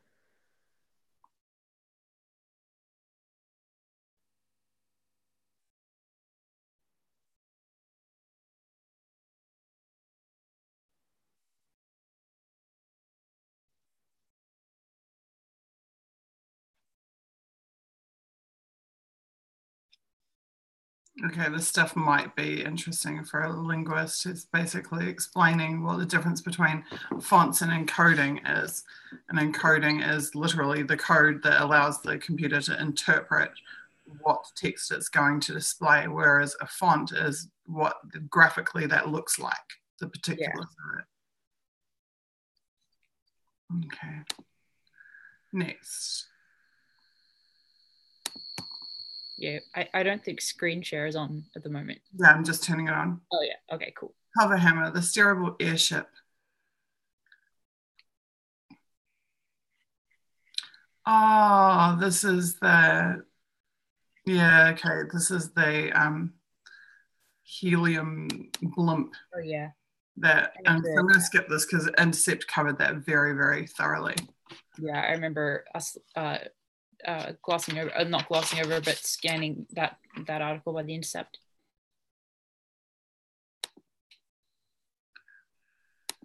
Okay. Denver Security Operations Center.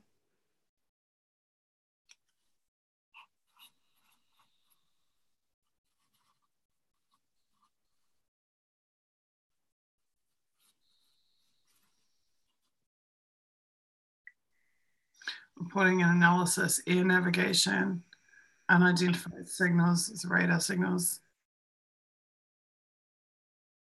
See, so again, like you would think that this would be like, I mean, a security operations center, you would think this would be like the perfect hub for the kind of like defensive stuff and systems, but defense of systems, but it doesn't seem to be defensive. No, it's not.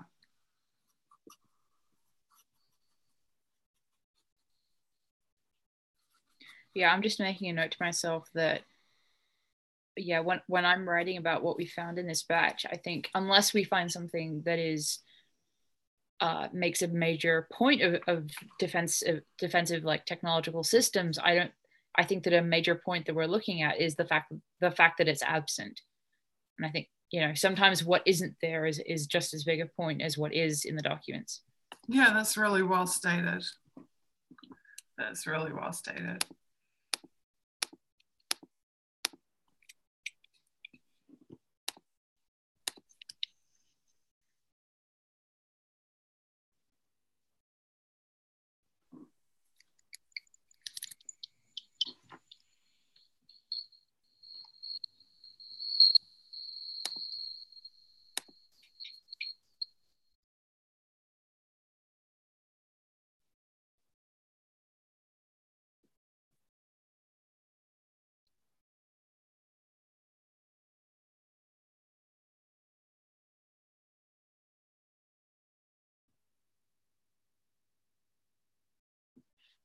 Global reach, interesting.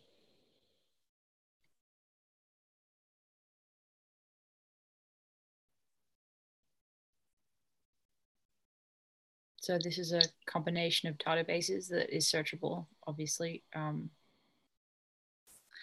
it's an interface for searching multiple databases, multiple data sets. Yeah.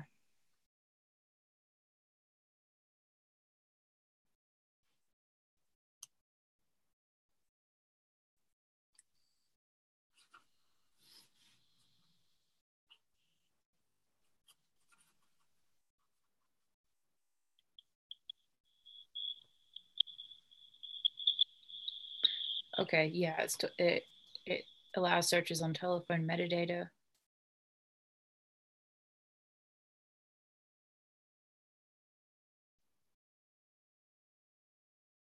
So this is like this was the kind of the point of XKeyscore, was this like global federated search. So like you can enter in any identifier, whether it's an email address or a phone number, or like a portion of an email address or a phone number or an IP or whatever. Yeah. And it will return like global results, mean global, not global around the world, global across the databases. Yeah. So yeah, although I think it's not particularly news, it's just like a junior version of like what XKeyscore and became in later years.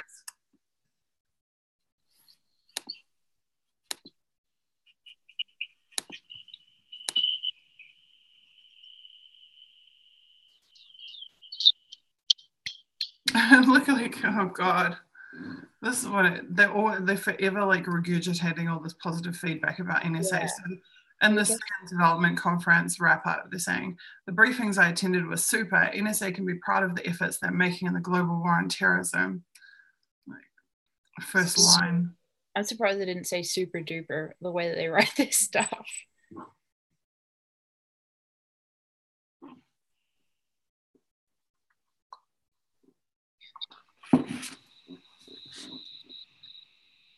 Demonstrated cooperative efforts among Five Eyes and among various SIGINT disciplines. Have learned new ways and ideas to exploit data. Hospitality was excellent.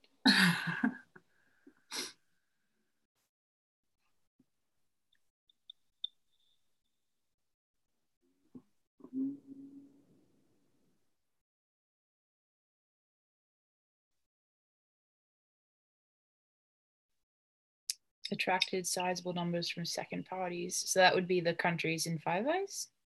Yeah. Okay. The extended enterprise.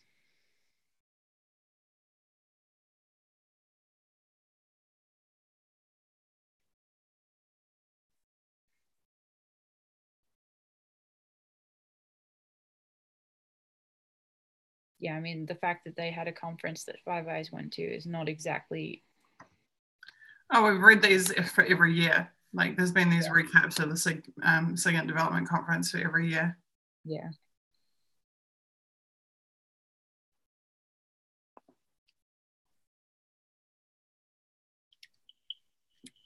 National collection issues. That's at the senior seminar.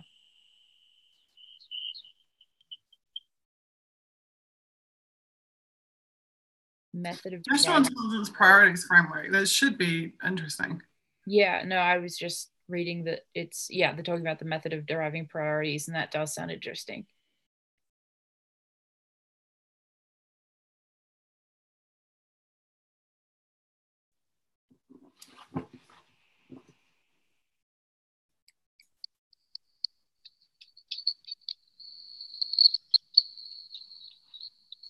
Unfortunately, no specifics. Yeah, they don't give us any sort of information on it, but the fact that they're doing it, I mean, obviously they would, but it's nice to see it written in plain language.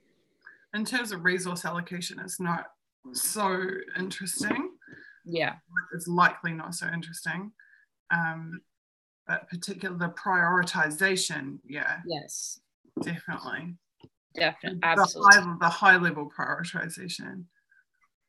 Yeah, if that document had any information on how the prioritization is determined, that would have been really interesting. It's a shame that they didn't. But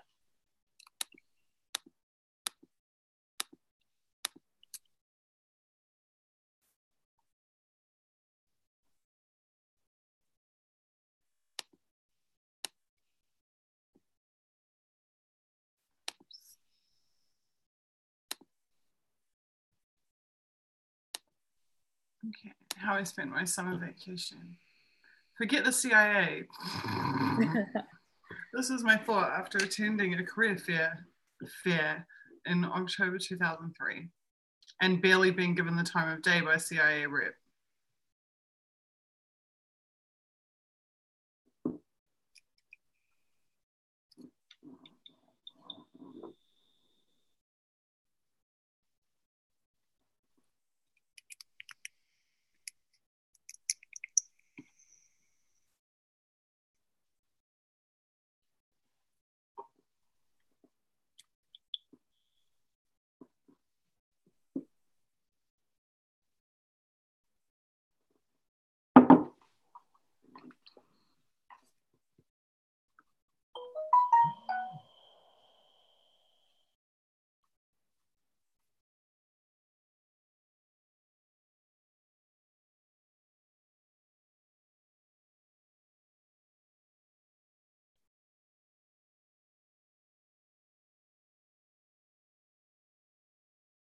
Totally boring. yeah. Crash team. They finally specify North Korea and not just say Korea. Yeah, that's true.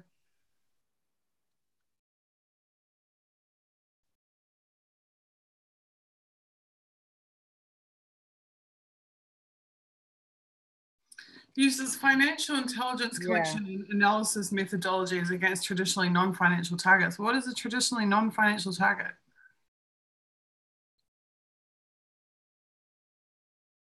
I have no idea.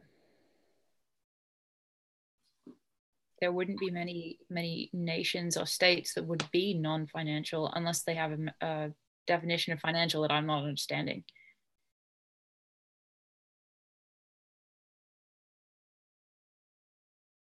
And then they're talking about access to North Korean financial transaction data routed through foreign banks, a lucrative source of intelligence production and SIGINT development efforts. So the fact they're talking about North Korea and they had talked about non-financial targets, are they saying that they're getting around the inability to target North Korea's financial stuff? Is that what they mean by that, or am I completely off the mark?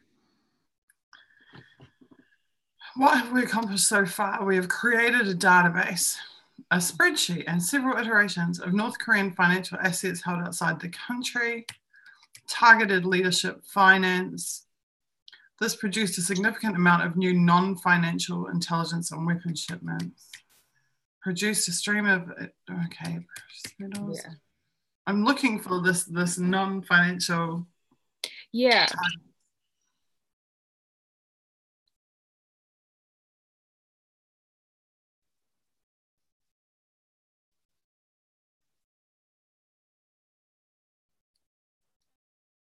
Targeted financial institutions as collection targets in their own right. This revealed several instances of the complicity in North Korea's efforts to avoid scrutiny of its activities.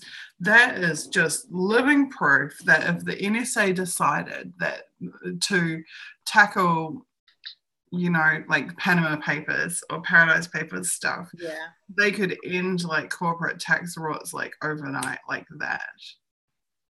That's incredible. Targeted financial institutions as collection targets in their own right. And they referred specifically to Europe, correct? Produced a body of SIGINT reporting that helped US policymakers curtail North Korea's banking presence in Europe. I think this is definitely noteworthy. For them to curtail North Korea's banking presence in Europe, that body of SIGINT reporting that helped US policymakers apply pressure to Europe must have been SIGINT reporting on European banking institutions. Yeah.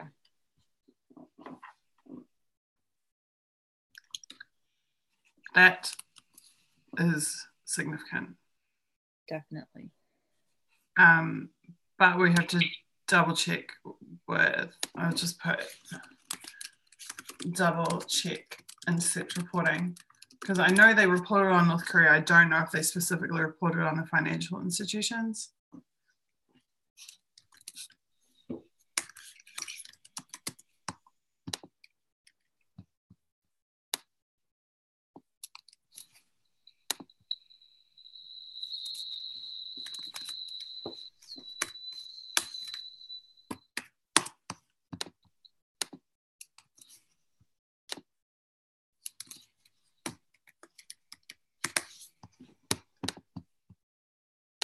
So even the banksters can be targets if it's politically expedient for them to be.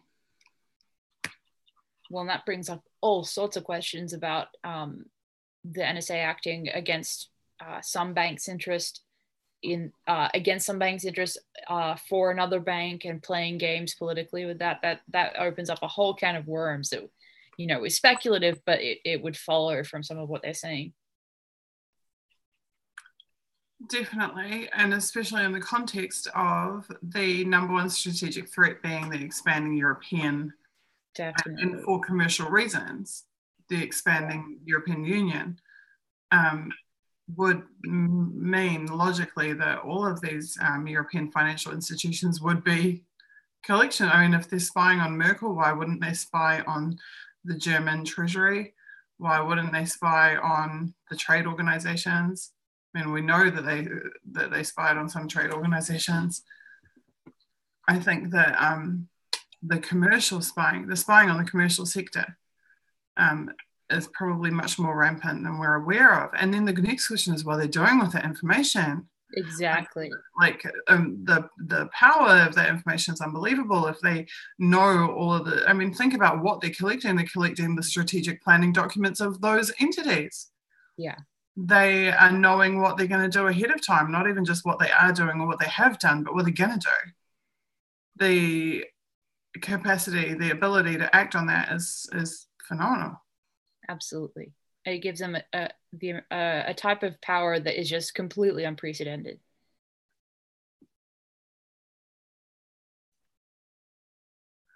It's the power to not just respond punitively to what has happened or to respond to what is happening, but to plan their responses to what is to happen or to alter that future and prevent it from happening. Definitely. Wow.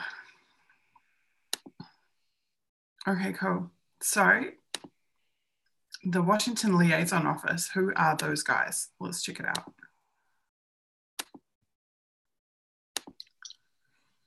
What do SIG and Mad Cows have in common? I think we briefly looked at this, didn't we? Or is it a repost? I think so. I think I remember that. Yeah. Oh, no, this is from the Intercept reporting. That's why. Okay, yeah. It said that even the Federal Reserve Bank is a customer of the NSA. I remember that.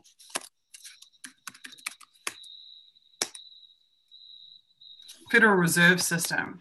I mean, that should have been an entire story in and of itself, but the Federal Reserve banking system is a customer of the NSA. Absolutely. Yeah, that is amazing. Again, because the amount of power that would give the NSA, the amount of power the NSA would have spying on them and being able to preempt their decisions would be amazing. And the Export-Import Bank, I mean, this yet again is like complete proof that decisions are being made, you know, for, as we already know, for economic reasons. Yeah. And is the Export-Import Bank private or corporate? That's something I'd like to know, guys.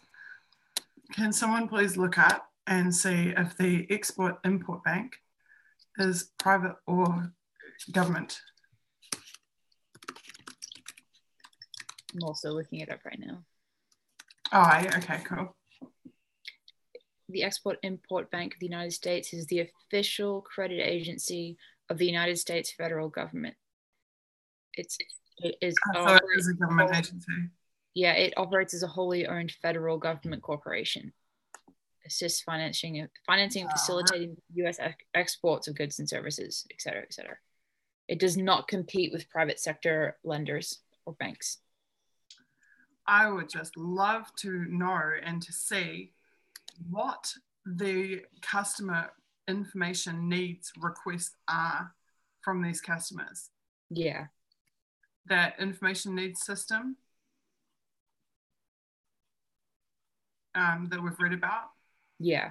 Where they developed a system explicitly to receive these requests for information from the customers. Imagine how fascinating it would be to read them.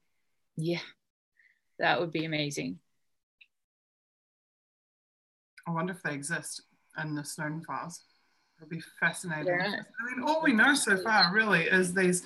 We know that there must be other documents because we've seen architectural documents be reported on, even network architecture documents be reported on. I believe that, well, I know for a fact that there is targeting information in the Snowden documents. But is the information needs request from the customers? If I had a wish list, if I had a Snowden file wish list, Glenn, if you're out there and you hear this, I would like to see some of the information needs documents from the customers. Yeah. please, that would be great. Definitely. Okay, I'm not going to get into this too much because it was already reported on by The Intercept, but the fact that the Federal Reserve...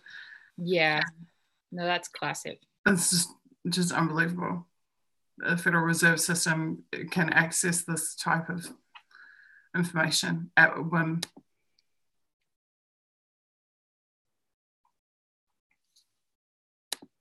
Okay, geomining. Getting leads, geomining. What is geomining? It's a new approach to finding important leads in large haystacks.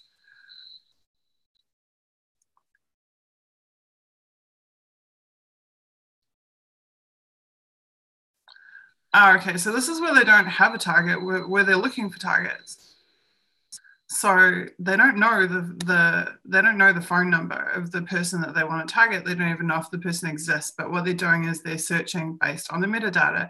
I would like to see records of phone calls in Iraq or California on between X date and Y date, you know, in X or Y suburb, or like drilling down through the metadata to scan for potential targets. Yeah. Says, you know, I would like to see everybody who's typed the words Occupy movement, for example. Yeah. Like it could be like content-based, I assume, but I mean this, let's have a look. I'm not sure if this is metadata and content or just metadata. This is, okay, specifically related to phone calls at this time.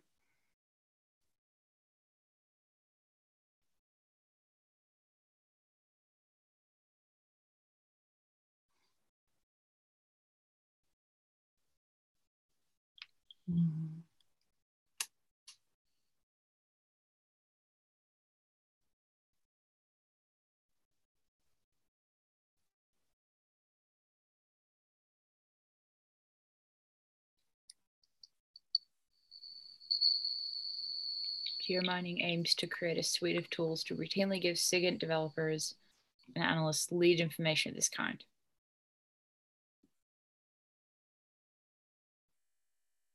Yeah, I noticed that too, the heroin processing labs, yeah.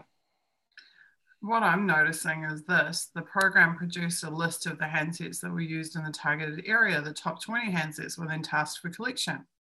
So just being geographically in an area, this is as far back as 2004, was sufficient to target you. Yeah.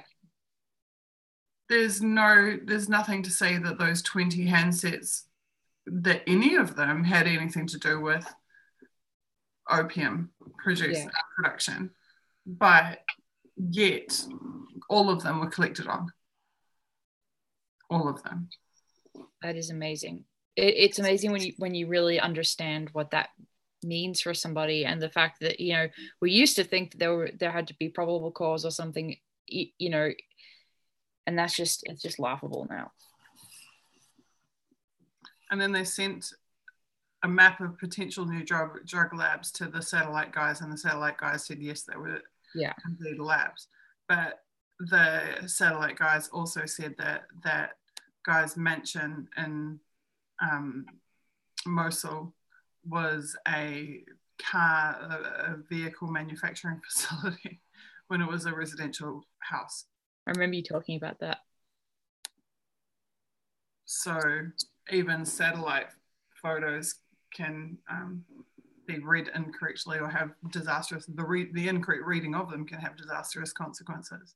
Yeah.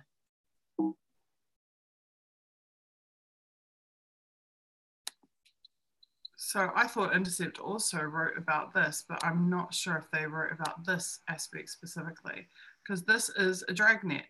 This is a literal dragnet. Yeah, it is. At least one has produced reportable intelligence.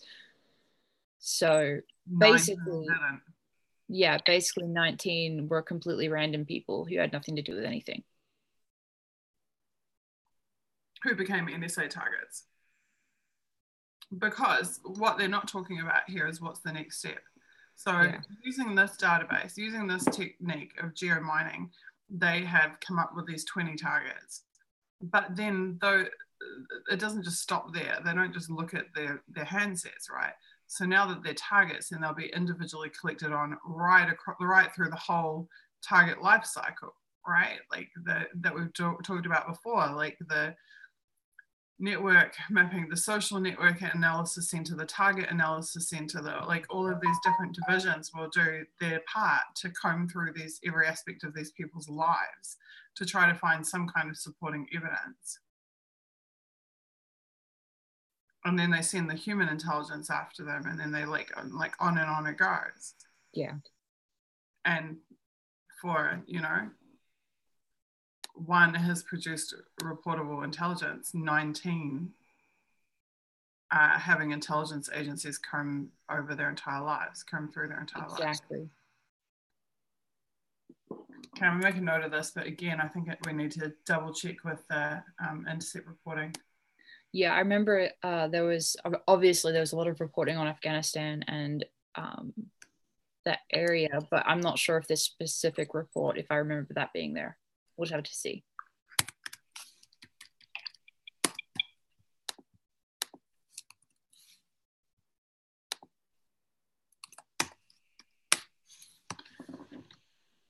What I see in this is that this is the military doing it to potential military targets in a war zone in 2004. But fast forward to 2011, and you have domestic fusion centers doing the same types of dragnetting against surveillance and against activists, surveilling activists from the Occupy movement. So they do the same type of dragnet, and they do like a stingray device. So 3,000 people, I'm just using this as an example, 3,000 people showed up at the first day of Occupy Auckland, the first march, and helped set up the tents in Auckland City. One stingray will pick up all of their cell phones, whether it is someone's grandma who came to pick them up after the march, whether it is like some shopkeeper who happens to like have a convenience store, like, you know, however many yards away, whether it is the gardener whose job it is to like trim the grass, like from the council, whether, you know, any of these. The taxi driver parked on the street. Whether it's the cell phone of some like 14-year-old, you know, whose parents are keeping tabs on them to make sure they're okay. Like all of these people get dragnetted. They all become targets by default so that they can comb through and find the one person, and I don't believe there even would have been one person who intended some kind of violent or harm or terroristic activity. Which, I mean, there was no terrorist activity or violent harm as a result of Occupy Auckland, so that's why I say I don't believe it even would have been one. But all of these people become targets. All of them. And then you add in the like 2 degrees of separation that Clapper has talked about and others have talked about at NSA. Was it Clapper or Keith Alexander now? I can't remember which one of them. So you're saying that they target everyone that, well, like the random taxi driver, the random gardener, they will target all of his connections. As soon as you become a target, every single person you've ever communicated becomes a target, and then every single person that they've ever communicated with becomes a target. And that's where it comes down to that network mapping as well, because what they're looking for is those connections. So they'll take actions that are 2 steps away from you. Like you can be a target. They might not visibly do anything in your life, but they're interfering in the lives of the people who you know and who they know. They're intervening at that level. This is actually something I saw happen to me many times in New Zealand. There were things happening at my periphery that I knew were as a result of me and the collecting on me. And that was one of the hardest things to cope with mentally, because you're aware that other people, their lives are being impacted and sacrificed as a result of you being a target. You can't do anything about it.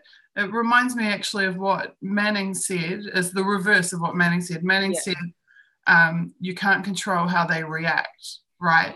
Well, I couldn't control how the intelligence agencies acted. So I knew GCSB and NSA were targeting me. I couldn't control what they were doing to the people around me. I had no ability to control that, but I had to watch it happen. Yeah. And that's a whole other level of mind game to play with the target to do that.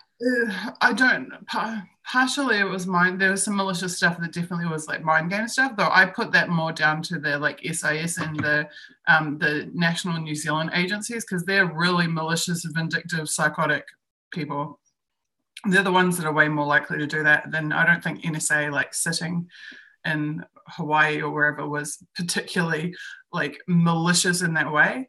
Like the SIS in New Zealand were the ones saying like, oh, yeah, let's gang rape Kim's wife, Kim.com's wife. Let's, you know, like kill their pets. Like this is the type of thing that these people do. They're the real psychos involved.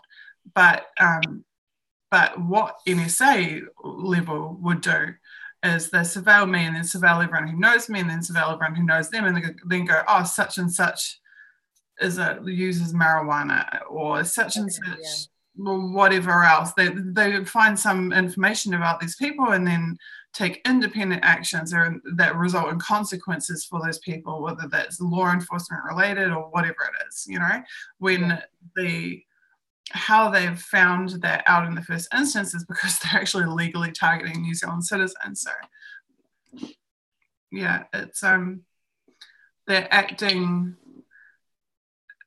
they're extending the line of targeting, and then they're taking actions based on that. Yeah. Where you see it more personally is the examples like I gave in my documentary, where they're actually cutting off opportunities to you. You know, they're actually like deciding, will you or won't you be allowed to get that job or that scholarship or that whatever, where they're actually, they're altering the course of your life. They really do that. They try to push you in the direction that they want you to go. And that's where I gave like the Matrix analogy of you go for the open window and you open the curtains and it's a brick wall, and it's something you'd find time and time again. You'd make contact with someone, say, hey, I want to do XYZ, and they'd be like, yeah, let's do it, that's like totally fantastic, and then all of a sudden you just get stonewalled out of nowhere. And that's because NSA or GCSB have picked up that you're doing that. They've filtered it back down to the SIS level, which is, when you hear me talking about SIS, it's the New Zealand FBI. Okay. So it's exactly the same thing in America. The FBI are the malicious ones that will come and do like horrific things to you, like on the ground. But the information that they're acting on is coming from, in most cases, NSA. At least where it's related to like something like Occupy, a big international thing. Yeah, no, I've had in a couple of times when we've been researching reports on various topics, I've had people say that same exact thing to me. It's like, well, if you're trying to get, you know, just be careful if you report on this, that you will be targeted in exactly the way you just described. That's something I've heard. It's not something I was aware of specifically in terms of the NSA, but it's definitely something, like I said, that I've heard about from a couple of people. So I think there are specific topics that are particularly of interest to them. Yeah. But having said that, there are cases of like what I would consider to be really benign activists also being targeted. Yeah. Like there were like education, like anti-charter schools, anti-privatization of education activists. And there was a really fascinating document, it's in the WikiLeaks files, from, I believe it was from the Strat for the GI files, where it's a document from, or they refer in the document to intelligence from a fusion center. Yeah. And the fusion center was targeting both pro-life and pro-choice activists equally. That's fascinating. Yeah, that's really fascinating. So basically, no matter which side of the argument you're on, the fact that you're an activist was enough to get you targeted by them. Yeah. Which is horrific when you think about this. This is supposed to be protected democratic activity. Yeah. They have absolutely no legal basis to be doing this to you. But yeah, they went after both sides. And I see the same, you know what, I see the same thing with the like whole Antifa versus, you know, the white nationalist thing. Because we, like, yes, there's law enforcement infiltration of white nationalist groups, but they have been legitimately targeted by law enforcement agencies as well. And Antifa is also targeted. So when you see these great big stoushes, these, you know, events where one is pitched against the other, it's an opportunity for the intelligence agencies to make targets out of both sides. Yeah. Yeah, well, they seem totally obsessed with control. So, and that part of that is having the information, because they talk about knowledge being the most powerful tool of control. So they want to know exactly what's going on with everybody at a protest, not just one side. They want to know about everybody, you know, not just you yourself, you know, just, you know, that's just the way that they operate. And there's no defense of it. It's just that that's the unfortunate fact of how it is at this point. It's a means of social control. Yeah. I mean, Snowden has openly said that and used those exact words, but it is a means of social control. And that's why when you have one protest group fighting against another protest group, the intelligence agencies are the winners. Very good, amazing point. Yeah. They absolutely are the winners, and it's absolutely to their benefit. And you think about like all those riot cops from 2011. I don't want to rehash things I've already said in Anti-Spy Bill, but it's very true. In 2011, the protesters were up against the riot cops. In 2017, the protesters are against the protesters, and the riot cops are standing on the sidelines laughing. Yeah, that makes so much sense. It's classic divide and conquer. And based on that, based on the fact that when you have a protest, the intelligence agencies are the winners. Do you? And this is, I know we're branching off. I don't know if this is where we want to go towards wrapping up or not, but I'm curious. Do you think that makes what we're doing online, the way that people are trying to push back against the media and trying to basically protest online as opposed to in the street, do you think that that's more effective, or do you think it doesn't really matter in either case the intelligence agencies are the winners, or what? I'm genuinely just curious about what you think about that. One more time, Elizabeth, because I just basically you're saying no, chat. Totally fine. No, you're saying reading through everything I've missed, like the reams of stuff I've missed. Yeah, no, I totally understand. I'm just saying that I thought the point you made about when people are protesting on the streets that the intelligence agency is the winner. I was just wanting to ask, do you think that means that online versions of protesting are more important or in any way more effective? Or I mean, obviously you're still going to be surveilled on the internet, of course, but do you think that it makes it more necessary to protest online, whether it's through anti-establishment media, whether it's through being on a Facebook group and sharing articles, or what? Do you think that makes a difference at all or not? I think that protest is critically important to engage in, because we can't wait every 3 or 4 years for our one vote in an election that's rigged. And it's not rigged by Russia, it's rigged by the system itself. The system itself is set up to put Tweedledum versus Tweedledee to produce two candidates that are equally reprehensible, that will engage in this exactly the same agenda with total, disregard for the people. So protest is the only meaningful way that you can engage. I mean, some people say, well, try and work within the system. Maybe you can. As a saboteur, maybe that would be effective. But or as you said, like the Mannings of the world. So I think protest is critically important, but you have to be aware that the commercialization of the spying and of the intelligence agencies means that it's all money. Whether you go and attend a protest and end up a target and is surveilled by the asset tracking companies and the human intelligence, or whether you are active in online protest and you have Jennifer Emick's in-game systems profiling you, adding you to a Twitter list, and then selling you to the federal government intelligence agencies as a potential terrorist target. Either way, someone is going to make kitching dollars off surveilling you. Yeah. So, and that's the thing. It's a business. The private investigation agencies, all the way through to the intelligence agencies, all of them are making money off ever increasing amounts of targets. It's to their benefit. So that's what I was trying to say before about the intelligence agencies win. They need there to be social unrest to justify their existence. They need That is targets. incredibly important to understand. They Yeah. need to have targets to justify their existence. And one way or another, they will find those targets and they will increase the pool of targets. So they need there to be conflict. Like I sent a tweet earlier, I'm not sure that people understand. I said like the intelligence agencies are malware. Yeah. Are societal malware because they require, they not only do they require it, but they'll create it. They require the conflict. And if the conflict doesn't exist, they will create the conflict. And then the conflict becomes self-justifying for their existence and for their contact. It's the like ends justifies the means scenario, right? The Machiavellian scenario. They are the malware. I honestly have been contemplating like if all of the intelligence agencies were just shut down, were defunded and shut down, fired, all of them, what would be like the result? Yeah. Like they would tell us, oh, there'll be horrific bombings everywhere. Well, there already is horrific bombings everywhere.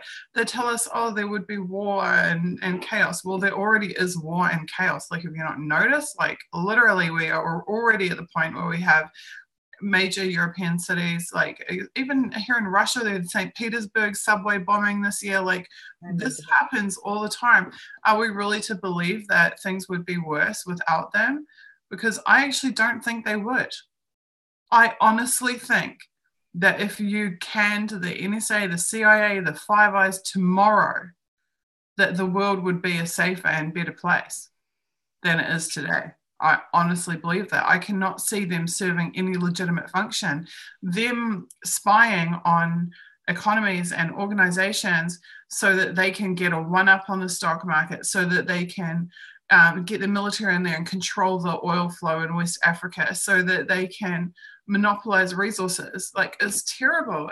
There's no legitimate, none of it is legitimate. No, I completely agree. If there's any aspect of it that's legitimate, it might be the protection of public servants. Like if they're, XYZ is traveling to whatever place and we need to protect that person, okay, I can actually live with that. Like, fine. Defensive mechanisms, truly defensive mequisms, fine. Or if there was any sense in these documents that have been leaked that they had any sort of, if they had any sort of respect for, in America, the First Amendment or the Fourth Amendment and the right to privacy, like that would be a completely different situation. They clearly don't. That's not even a worthwhile topic of discussion. But I'm saying, if there was any sort of sense of respect or for human rights or any of these things, that would be different. But they don't. So this is what it is. But I think they've betrayed their constitutional obligations. They've betrayed their legal obligations. They've betrayed their congressional obligations. The CIA literally spied on their congressional Congress. Yeah. I just don't see them serving any of their original charter purposes. All they do is uphold economic hegemony and perpetuate war and death and destruction. Yeah. And I think there is just ample evidence to shut them down. It's my personal opinion. I'm not, I think shut them down. And if they want to say, well, the world would be, hell without us, I think they need to have a look at what the world is with them. Yeah, I especially agree with you about the CIA. I think I agree with you about the NSA, but it's a frustrating situation that everyone's in, for sure. We need to upend the system so that the people who are supposed to be served are at the top and that those who are serving them are at the bottom. And right now we have it the other way around, where the average citizen does not only not feel safe, but they're fully aware that they are preyed upon by the government, that their freedoms don't exist, and that voices are entirely limited, especially if they have a political opinion or are politically engaged. Okay, I think that we should wrap it up because we've already gone over 2.5 hours. We did do pretty well today. How many documents did we get through? 20 something? Yeah, I think we got about maybe 30 done. Oh, Blake's here. Yeah, we got through almost, I think, like, well, no. I have What was one the more last one there document on? open. Adventures in Analysis. Okay, let's just do this last one and then we Okay. can pull it from there. You guys in chat, if you have any questions or that you want to ask us, now is the time. Yeah, no, we got through a lot of documents today. So that's awesome.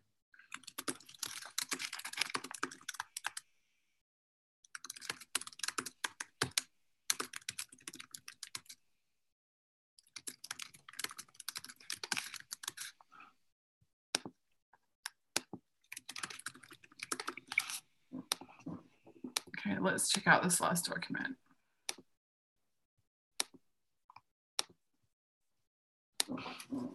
Adventures in Analysis.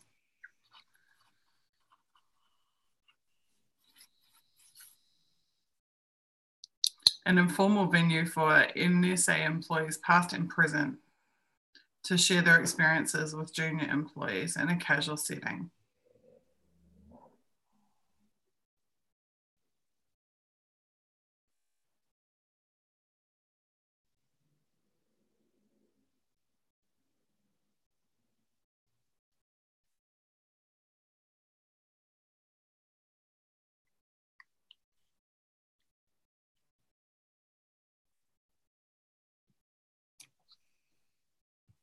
Okay. I think that's it. So we're up to 60. Right. Yeah, we've definitely done over 30. That's great. Oh, look, SCS and executive protection is the very next document. That'll be a good one to start with next time, I guess. Okay, next time I'm going to try and pick up the pace even more. I think if we could get through like 40 or 50 an episode, that would be really, really good. Yeah, there's a lot to go through. Yeah. Okay, cool. Yeah, we may, I mean, I don't know. Obviously, the viewers will probably have, various of them will have limited time, but if you want to schedule pushing this out to 3 hours, I think that would be okay with me. I don't know. I know that you're up really, really late your time. So I don't know if you want to mess around with the timing a little bit, but anyway, it's just something to think about. Yeah, the timing is pretty brutal for me. I will try and do more if we can. Or we could start an hour earlier if you wanted to. It would be really nice, like, not to like complain, but if I had an ergonomic environment, it would be a lot better. Yeah.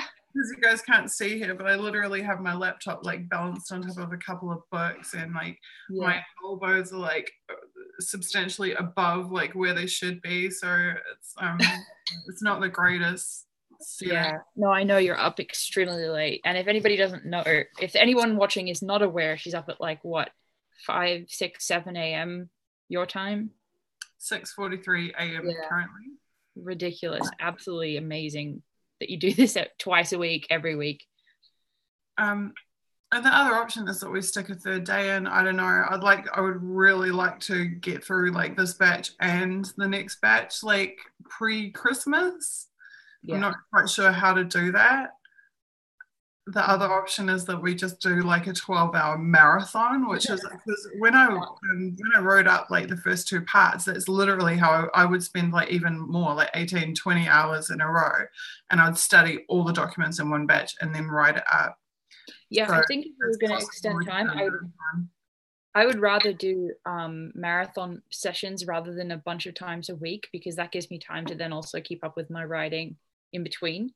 So like if I have one day that's blocked off for more time, that's less interruptive than multiple days for a shorter time. So I don't know if that works with you, but and if you want to schedule more hours, then I would probably want, for your sake and mine, to schedule it like the hours before what we're doing now. So like 5, 6, 7 my time, and then earlier in the evening your time. It looks like we've got some questions. Okay, great. Awesome. I love it when we have questions. Anyone else that has questions for us, like, let me know. So someone just said, Cacti Joe said the war on terrorism will never end. You're pretty much correct, unless we end the people who are perpetuating the war on terrorism, which is not terrorists, but these agencies. Is it illegal to be watching this? Through YouTube, we are streaming next on Thursday at, actually Elizabeth can tell you the time because I always get it messed up. Okay. We are streaming next on Friday at 7:00 p.m. Central Standard Time in America, and that's like 8:00 Eastern Time, and but you can figure it out from that. So 7:00 Central Standard Time in America on Friday. God, I'm tired. Protect What's True has said, did the CIA ever approach you, Suzie? So the answer to that is no one's ever approached me from an agency and said, like, we are from this agency and we want something from you or anything. That's never happened, ever. My understanding, because I used to try to work out where the CIA fit into all of this. Like, I knew that GCSB was collecting on me and that they were doing, somehow NSA was involved. I've known that for a long time, even like prior to those disclosures and the Intercept and New Zealand TVNZ, et cetera, and Nikki Hager's work. I knew that SIS was involved, absolutely for sure, which is the New Zealand FBI. I knew the FBI was involved in terms of Occupy and in terms of Kim.com. Yeah. But I could never work out, like, where did the CIA fit in all of this? Like, because you think of the CIA as like the Men in Black, you know, the like Agent Smith from the Matrix type or whatever. And it took me a really long time to realize, to work out that all of, and I actually learned this from Snowden documents, all of the local law enforcement authorities, that because I had police watching me, I had specialized police teams watching me, I had the guys in the white van, blacked out white van outside my house, I had like the whole 9 yards, the like teams of people on the street, like everywhere I went, the photographers, all of it. And it was eventually I realized all of them are the CIA. And the reason that all of them are the CIA is because the CIA has top-level database access to all of that intelligence. So when there's a marked police car, you know, following me around, reporting on me, when there's the guys in the white van, when there's the people tailing me on the street, all of them are effectively the CIA. They're not actually the CIA. They're not CIA agents with CIA badges who've trained at CIA, but they don't have to be, because the information that they are gathering is going to the CIA. They become the deputized human intelligence officers of the CIA. CIA doesn't need to have staff in New Zealand. All they have to do is monitor the private investigation agencies, the police agencies, the intelligence agencies. That is how they are the CIA. And that was a breakthrough moment for me, because that was when I really understood how it is all interconnected.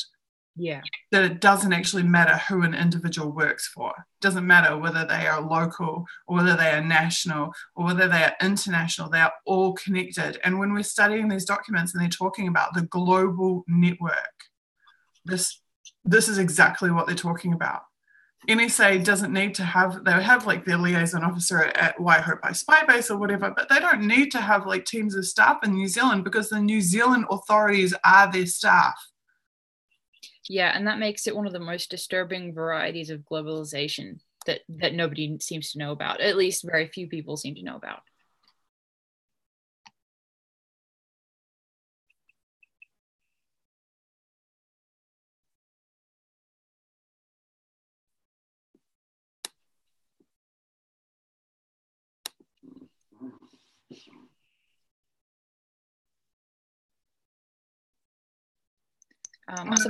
Actually, the guy who asked the question, oh no, cool. Protect What's True is here. He's seen it. Okay, cool. So yeah, that's my answer to you.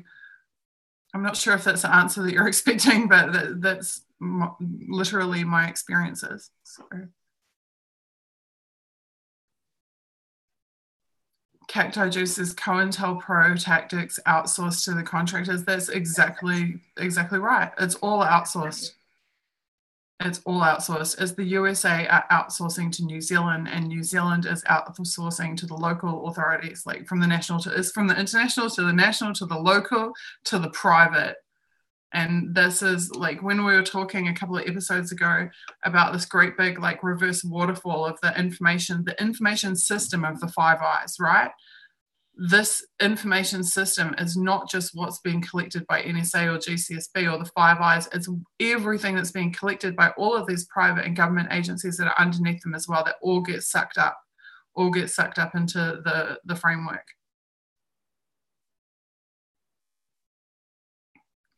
Okay, are there any other questions, you guys?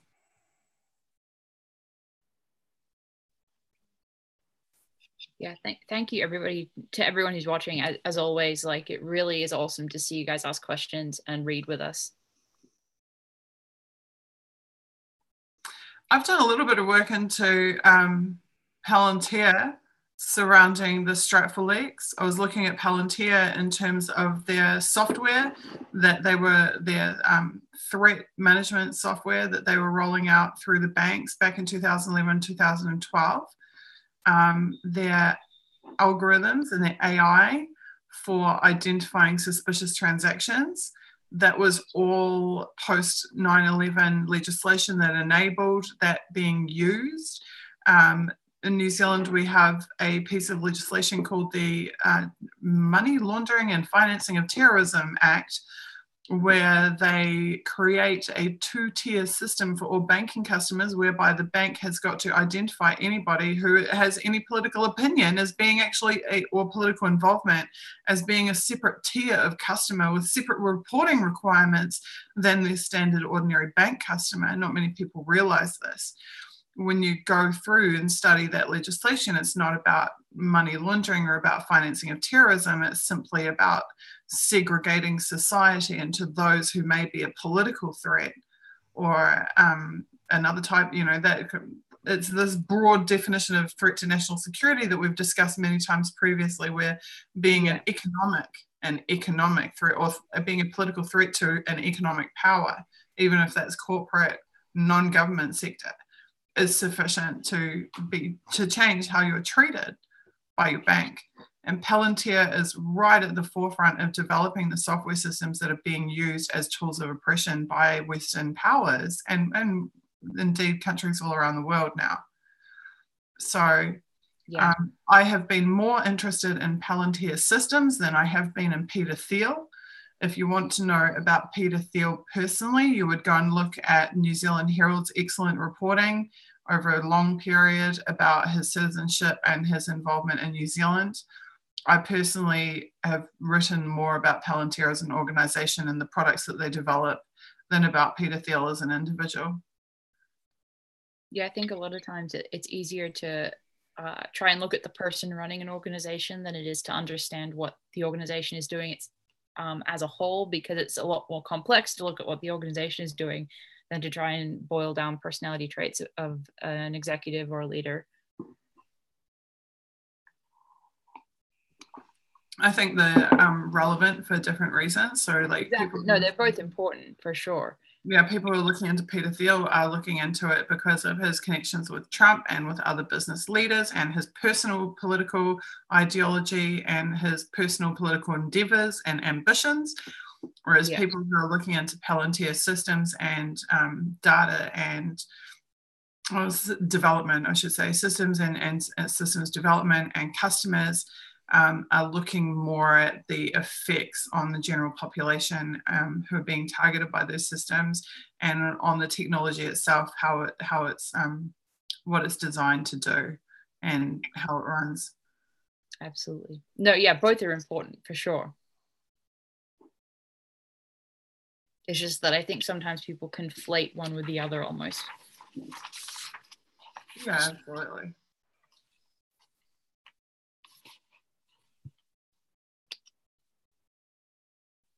You guys are so fast with the bands. Well done.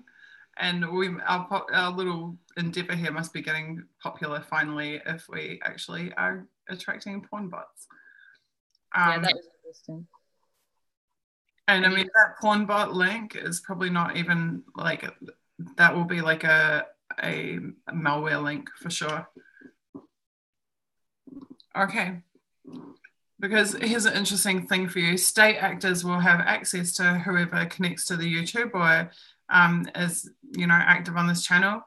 Private companies will want to get that information so that they can sell it. Yeah. It's part of the privatization agenda. Okay, 5 minutes to go. Is there anything else that anyone wants to ask?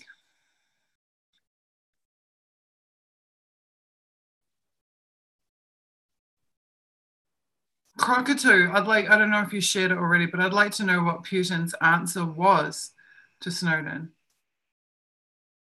I actually don't know.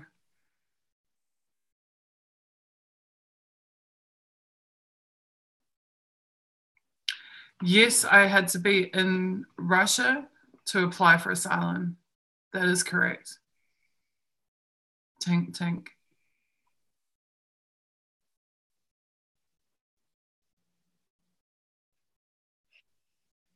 You're totally welcome. To everyone saying thank you. Thank you for coming and for caring.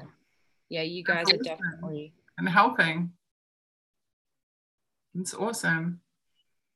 Absolutely. You guys are the reason that we're here. Cockatoo, the Guardian link produced a 404 for me. Yeah, if somebody could maybe search for an archive of it. I hate it when newspapers have been articles have been deleted and you have to go search out whether there's an archive of it.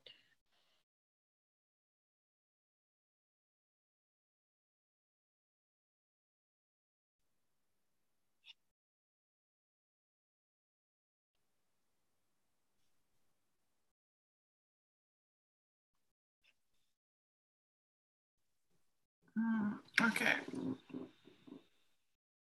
I think I'm going to go and do my usual cook dinner while chatting to Elizabeth session. Yeah, I'm going to grab some caffeine. I'm really failing tonight. My energy levels are flagging, so. Thank you, someone. You've just been amazing to us. Thank you. Yeah. There are several people here who have just been like relentlessly positive and encouraging and generous and kind and supportive. And thank you so much for that.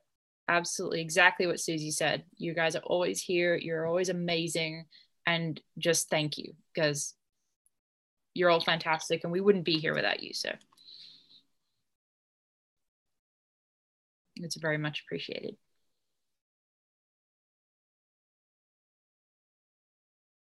Carl, if you're being censored by who?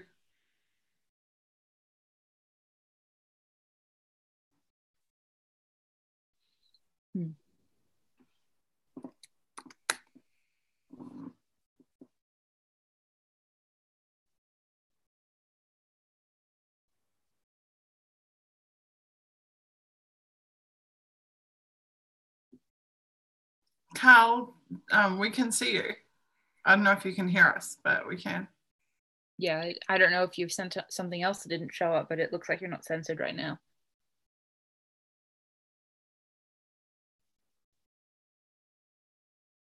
Well, we have some pretty good, awesome people in this chat. Like the things that they're saying are really enlightened. Yeah.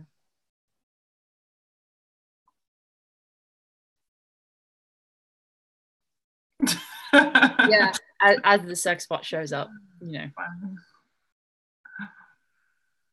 I agree that we have to be extra kind and loving during these dark days, and it's not easy. Believe me, I have like plenty of down days.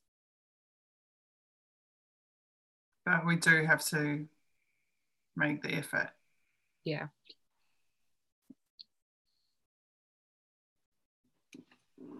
Okay, guys, we're out. All right. Thank you so much. Thank you. Thank you very, very much. You're all awesome. Appreciate it. Someone, in terms of helping, something that would really help me is if people want to make some cuts of like specific like moments. Yeah, because I know that. Yeah. I've been meaning to do it, but I've also got like a list of things like this long that I'm supposed to be doing at the moment. Absolutely. And I'm not technologically versed to do that. Like I'm not good at, I mean, I know it's very simple, but I think if somebody wants to, if they want to go through and make a condensed version of these videos, that would be great for people that don't want to sit through 3 hours of us actually reading. But yeah, so. Cool. Okay. Susie's greatest. Yeah, that's exactly should be the title for the first one. Okay, night, you guys. Thank you so much. See you later. Bye.